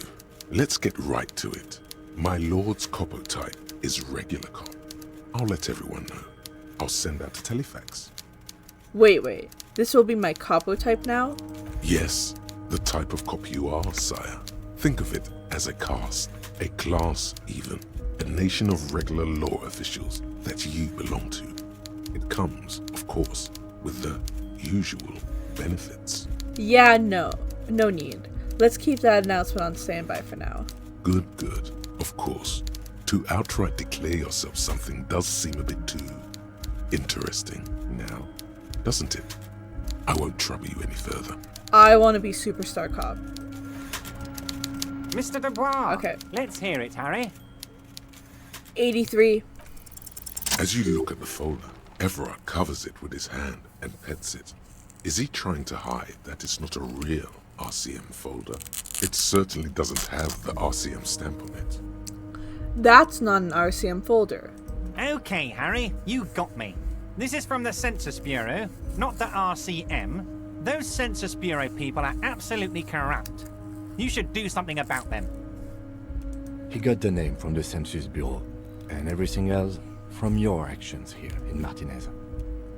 Yes, Mr. Kitsuragi from the Census Bureau. Like I said, now I'm actually a very busy man. So is there anything else I can do for you, Harry? That means he doesn't really know anything about you. So the Census Bureau says my name is Harry Dubois. Yes, that's what I said. Try to keep up, okay? Let's move on. I have a few more questions about the harbor. I'm always happy to educate and entertain you, my friend. So, what's on your mind? I have no more questions about the harbor. Very nice, Harry. Is there anything else? Can we go over a few details concerning the murder again? Most certainly, Harry. Nothing brightens my day like brainstorming these things with you. There was a collection of colonial mugs there. I found a similar mug in the trash with the hanged man's clothes. Racist mugs in the trash and in the apartment? You guys are just light years ahead of me. I have so much confidence in the ability of your organization. I'm relieved you're doing this and leaving me to do what I do best. Helping people. With the power of politics. Yes. Do you think this weasel is somehow connected to the murder? Oh, no. I don't cross paths like that. All I want is for you to succeed in your investigation. I would never complicate things for you. Oddly, it seems to be true. But this weasel might have cleaned up after the killers. Believe me, Harry, he's a nobody. Just your basement variety nobody. Can't imagine him being connected to a high-caliber case like this. But he does live nearby. Maybe it's a pedantic weasel. Fascists are known to be neat freaks. I feel like a real detective right now, Harry. Am I getting this right? He imitates bashing something with an imaginary baton. That's not how you baton someone. The technique is way off. You strike with your whole body, not just the baton. I'm gonna say nothing. Of course, Harry. Stoic silence. I like that. Very befitting a police officer. I'm not a real detective. You are. Let's change the subject. By all means, Harry. What's on your mind?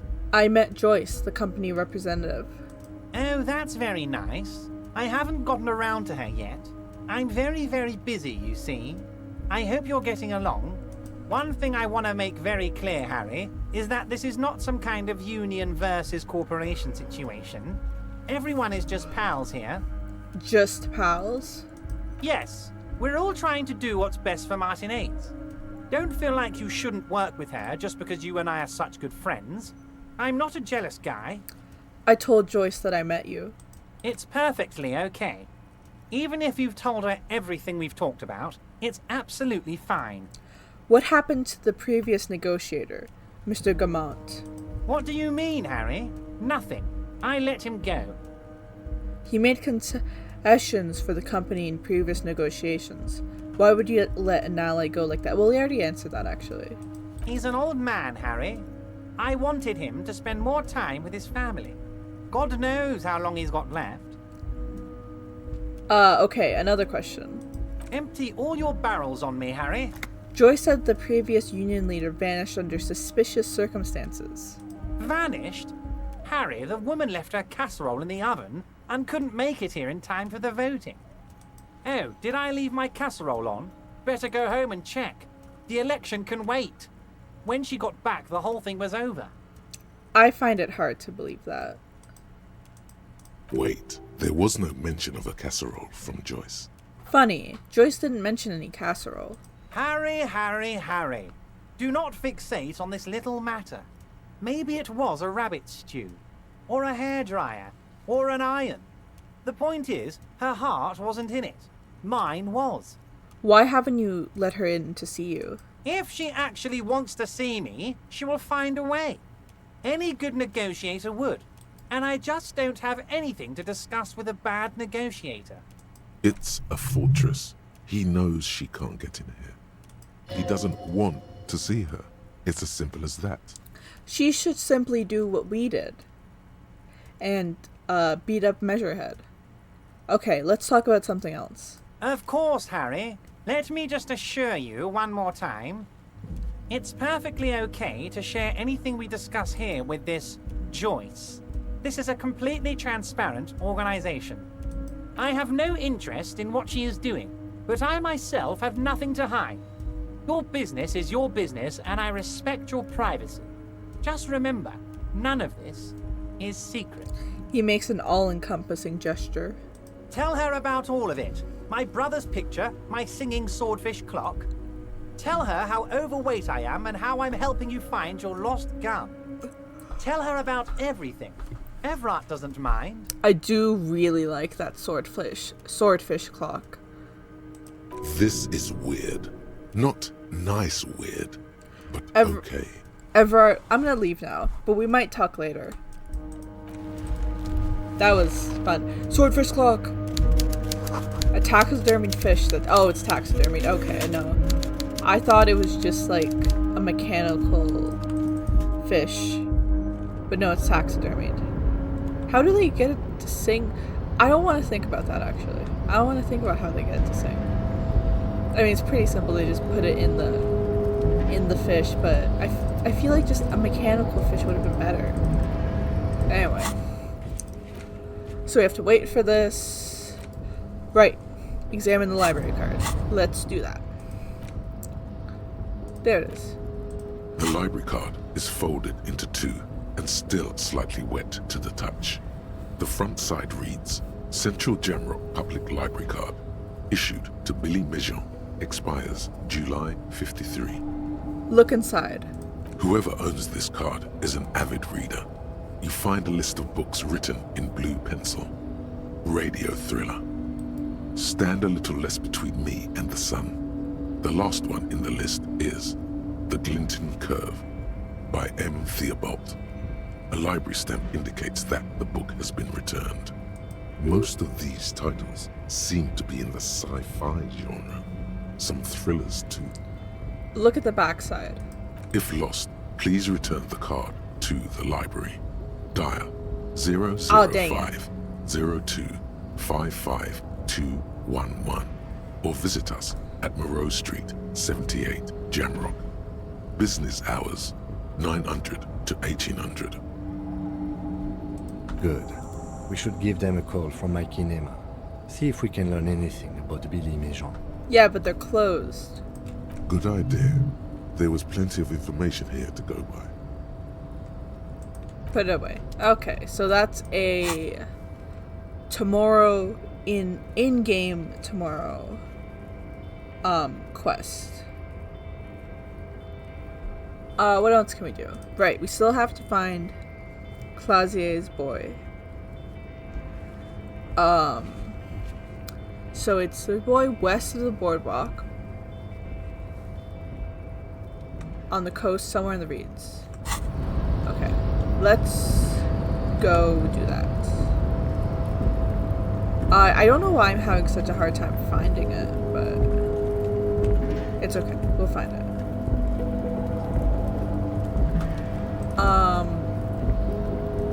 Yeah, no. Back to what I was talking about earlier. Ghost in the Shell. Very good movie. It's not too long. I'm used to movies being like 2 hours usually. But yeah, it wasn't too long. It was good. I liked it a lot.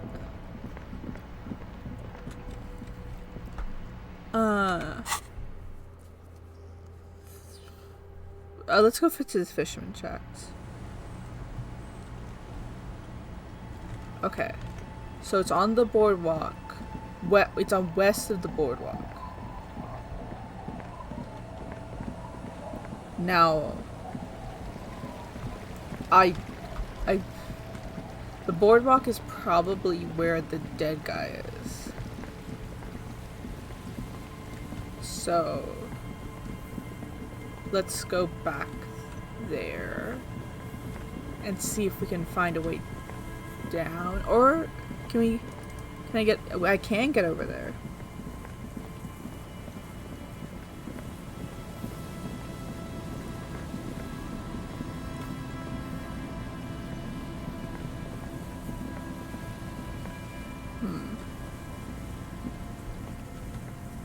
Maybe I have to go talk to her about it again.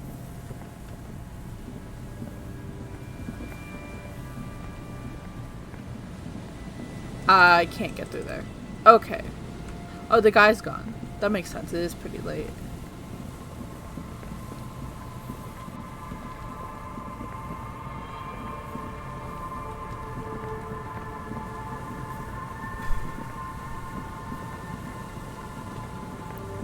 Yeah. Right, Ghost in the Shell. It was good. I didn't, there were a lot of themes in it I didn't really understand. Because I know, from what I've heard, what I've looked up mostly, and when I was searching for the meaning of the ending, it was it has stuff to do with a lot of philosophical stuff. I think Buddhism was one of the things, because I was looking at the watch order, because there's not just the movie, there's a sequel to the movie, and then there's a series that you can watch, but it's a standalone thing. And then there's the live action version that was made in 2017. I've heard it's not bad, actually. It's just a bad Ghost in the Shell movie, which is unfortunate. But and then there's also the manga, of course. But yeah, no, it was good. I'll probably watch the sequel movie and then nothing else, really. Cause the series is 4 seasons long, I think. Yeah, 4 seasons, that's the right word. So there's the boardwalk over there. So it should be around here, I guess. I don't know. Not really sure. Let's zoom out a little bit.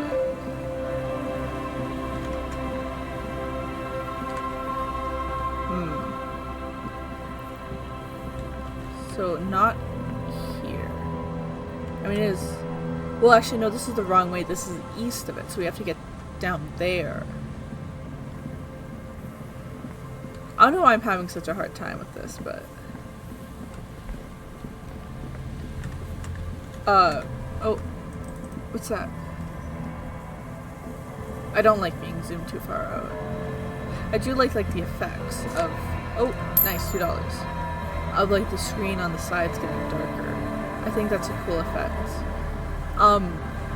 Don't Starve does something similar, I know. Except it's instead of a darker area, it's clouds to show that you're higher up in the sky. What's that? There's a slit in the concrete here. A sewer? Don't worry about that for now. No, not over here, because we can't. Can we get up? We can get up there. Okay.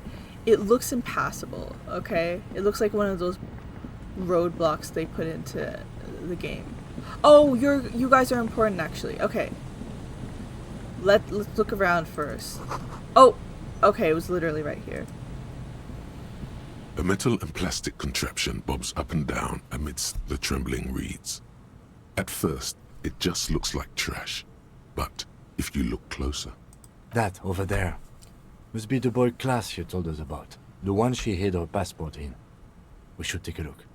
Ooh, hidden things, secrets, lies. Yes, spindly extremities have been here. Snap the cords keeping the boy in place. A little longer, and it will be floating somewhere out in the open sea. What? Moves across the water, leaving no traces. You're cold again, as always.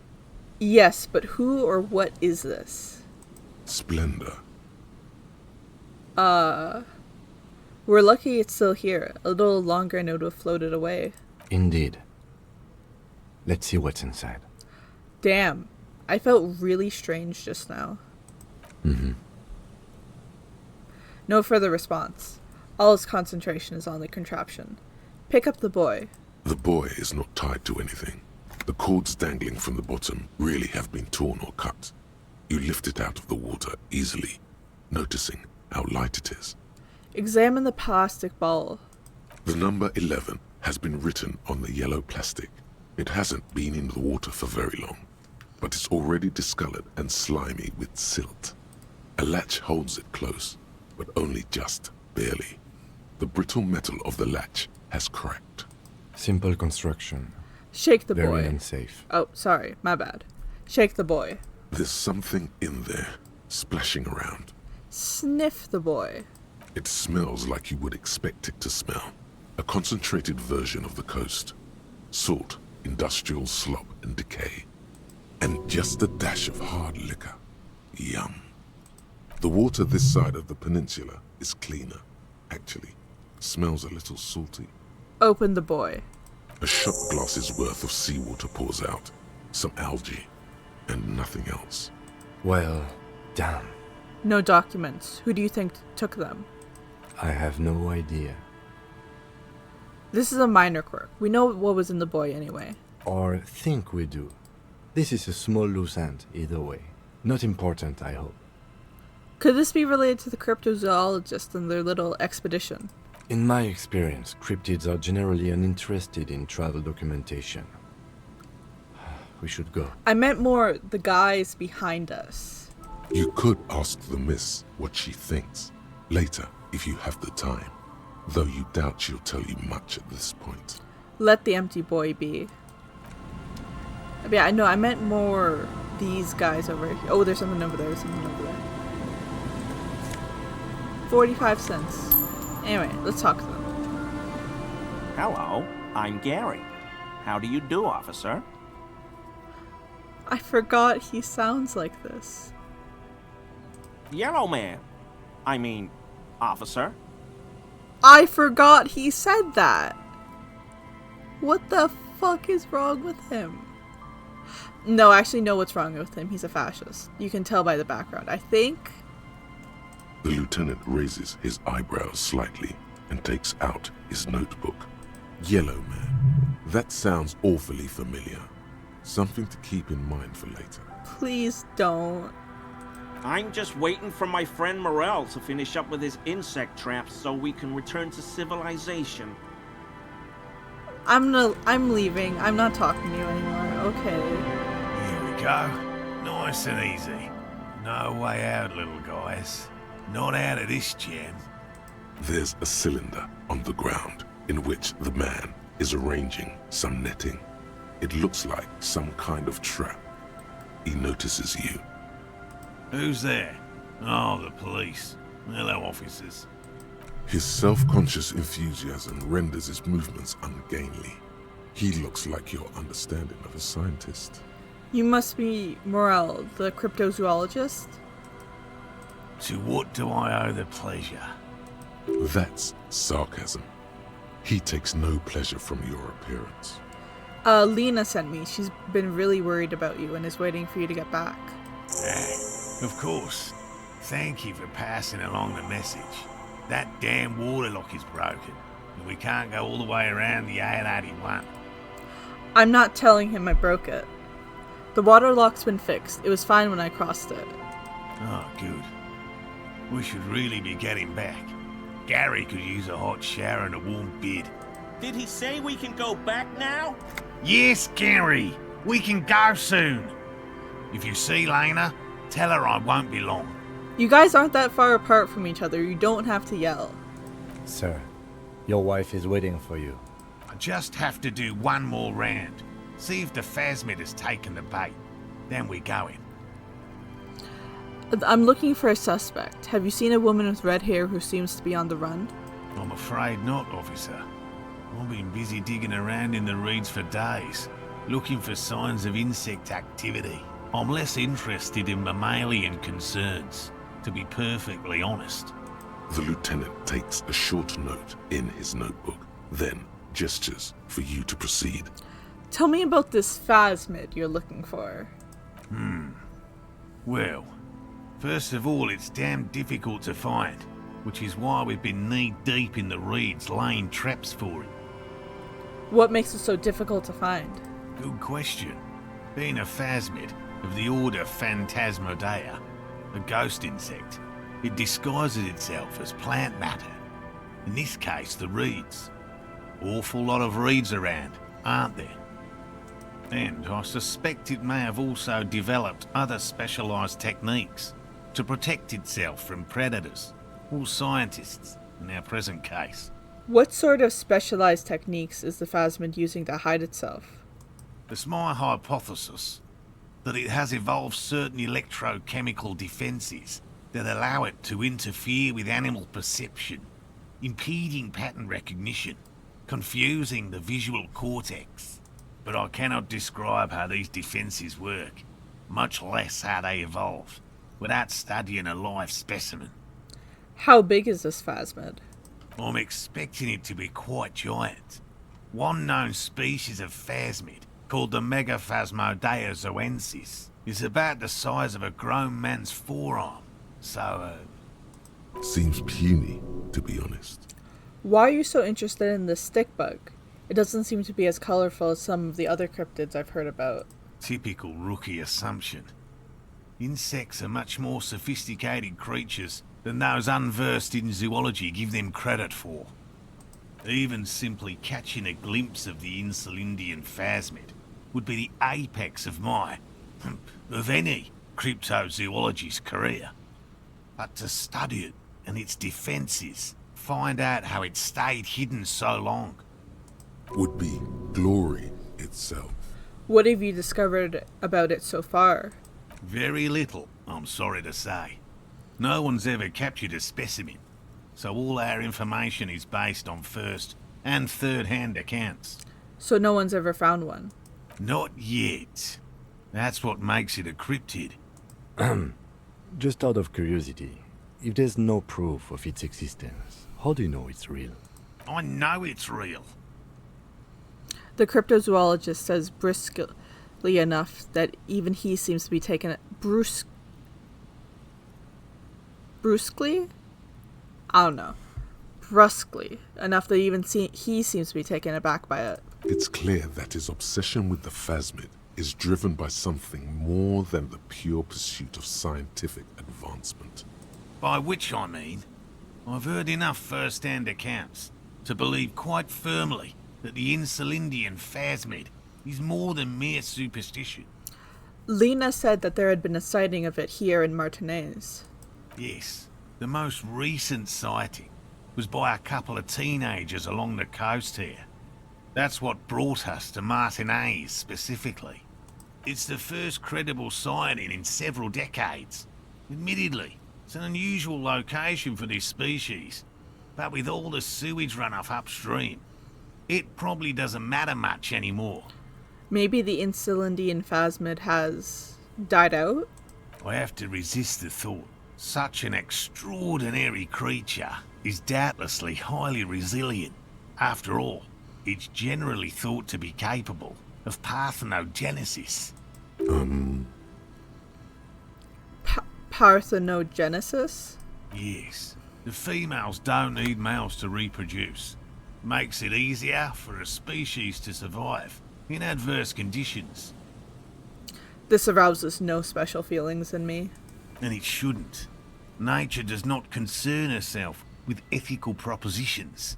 As a scientist, my interest is strictly dispassionate. Tell me more about these traps. Well, they may not look impressive, but Lena designed them quite cleverly, so I'm sure they'll do the trick. Lena designed the traps. Yes. How do the traps work? Simple.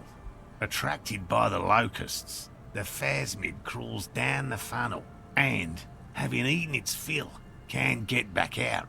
At least, that's the intention. The net isn't a perfect solution, but we didn't want to use anything that might damage the specimen's delicate exoskeleton. What are you using as bait? Locusts. Nearly all known phasmids are herbivores, of course. But we've hypothesized that the Insulindian phasmid might occasionally prey on other insects. Inside the traps, a number of locusts crawl and tumble over one another in a tiny, chittering swarm. What will you do if these traps don't work? They'll work, I assure you. The predatory hypothesis, using locusts as bait, accounts for the failure of previous efforts by other teams, which use plants. We have given this some thought. The traps do seem to be deftly and thoughtfully constructed. It's clear the cryptozoologist's wife knows what she's doing. Let me ask you about something else. Yes. What? Lena seems pretty eager for you to return. And I'm eager to return to her, I assure you. But I can't leave before we've finished with these traps. My wife understands that just as well as anyone. He looks south, where Lena would be. Come on, Morale. We've been soaking out here for days. It's time to go back. And leave the traps? Absolutely not. I won't let Lena down. Once again, you're not that far from each other. Come on, she wants us back. I'm soaked up to my nuts over here. We'll both catch reed crabs if we don't dry out soon. I didn't know the phasmid was so important to Lena. Of course it's important to her. She's seen it. A verified sighting, on record. One of only 4 this century, and it's hers. She's seen it? Really? She sighted the phasmid? She didn't tell me that. Yes. That's how we first came to know one another, in fact. But that's her story to tell, not mine. Suffice to say, it's long been our dream to find proof of the Insulindian phasmid together. I can't abandon course now. His spirit may be willing, but his body might be too old to endure the rigors of the coast. Maybe you could go back to the whirling, warm up, and come back to check the traps later? No. The traps need to be monitored on a regular schedule. What would we do if the phasmid were to starve while we were sipping tea at the hostel? He's dead set on this. I could go for some trap setting. What if we check the traps for you? I didn't expect you to take such an interest in our work here, officer. Cryptozoology and detective work are very similar. Yes, indeed. Both require a great deal of research, attention to detail, and, above all, persistence. Where are these traps? There are 4 in total. One is to the south, on this little peninsula, by the boathouses there. It's very near. Another we set in Land's End, to the northeast. It's behind a small sand dune there, on your way to the old radio tower, after the church. The third is set near the canal, where you crossed, by a concrete slab. A big thicket of reeds going up the slope, and among them, you should check at least one of those before returning to this one, since I just said it. This one's more of a technicality, but still, better safe and stupid than sorry. That seems like a lot. Do we really have time for this extracurricular venture? Yes. The pursuit of knowledge is its own justification. Is it? He doesn't look too convinced, but the small shrug indicates why not. What do I do if the phasmid if there's a phasmid in one of the traps. Bring it to me at once. Just make sure the trap is closed tight. He's not comfortable with the possibility that you'll claim the find, but he's lying about this even to himself. What if I encounter the phasmid in the wild? That's highly unlikely, officer. But in the event you do, I'll spray you with a pheromone mixture I developed. It's made of musk and research chemicals. The pheromone should attract the insect to you, or at least prevent it from bolting at the sight of you. It's quite potent. Will last you about a week. I'm not choosing the second option. Lay it on me. Wise choice. He douses you with the odd-smelling spray, and then gives you a satisfied nod. This is the smell of dying reeds, of longing crumbling into the water. It's better than alcohol. I hope you're not buying this. He dispenses it without letting you touch the canister, so it would be precious like holy water. It is precious. A single dose cost me 50 real to develop. Not that I expect you to understand self-financing one's own research. I'm ready. Let's get to it. Right, which means you two can pack up and go back to the whirling. Finally, someone's talking sense. Thank you for your help. Gary and I will start breaking down camp. If you have any more questions, now's the time to ask. We'll be gone once you get to it. If it's more cryptid-related business you want to discuss, you'll have time for that later too. What about his eager-to-leave friend Gary there? Talk to him too, perhaps. I don't want to talk to Gary. I'll get going. Okay, I'm gonna save here. Wow, that's an hour without saving, but we didn't die. Wrong one. Okay. There I am. I'm gonna end stream here. It was fun getting back into Disco Elysium. It's only been a week it's only been 2 weeks since I was in stream last week. But still, we are, like I said, we're nearing the end of the game. Kind of slowly, and we finished up one storyline. There's a few more I hope to finish up before we finish. But thank you for watching, and I'll see you next week. Goodbye!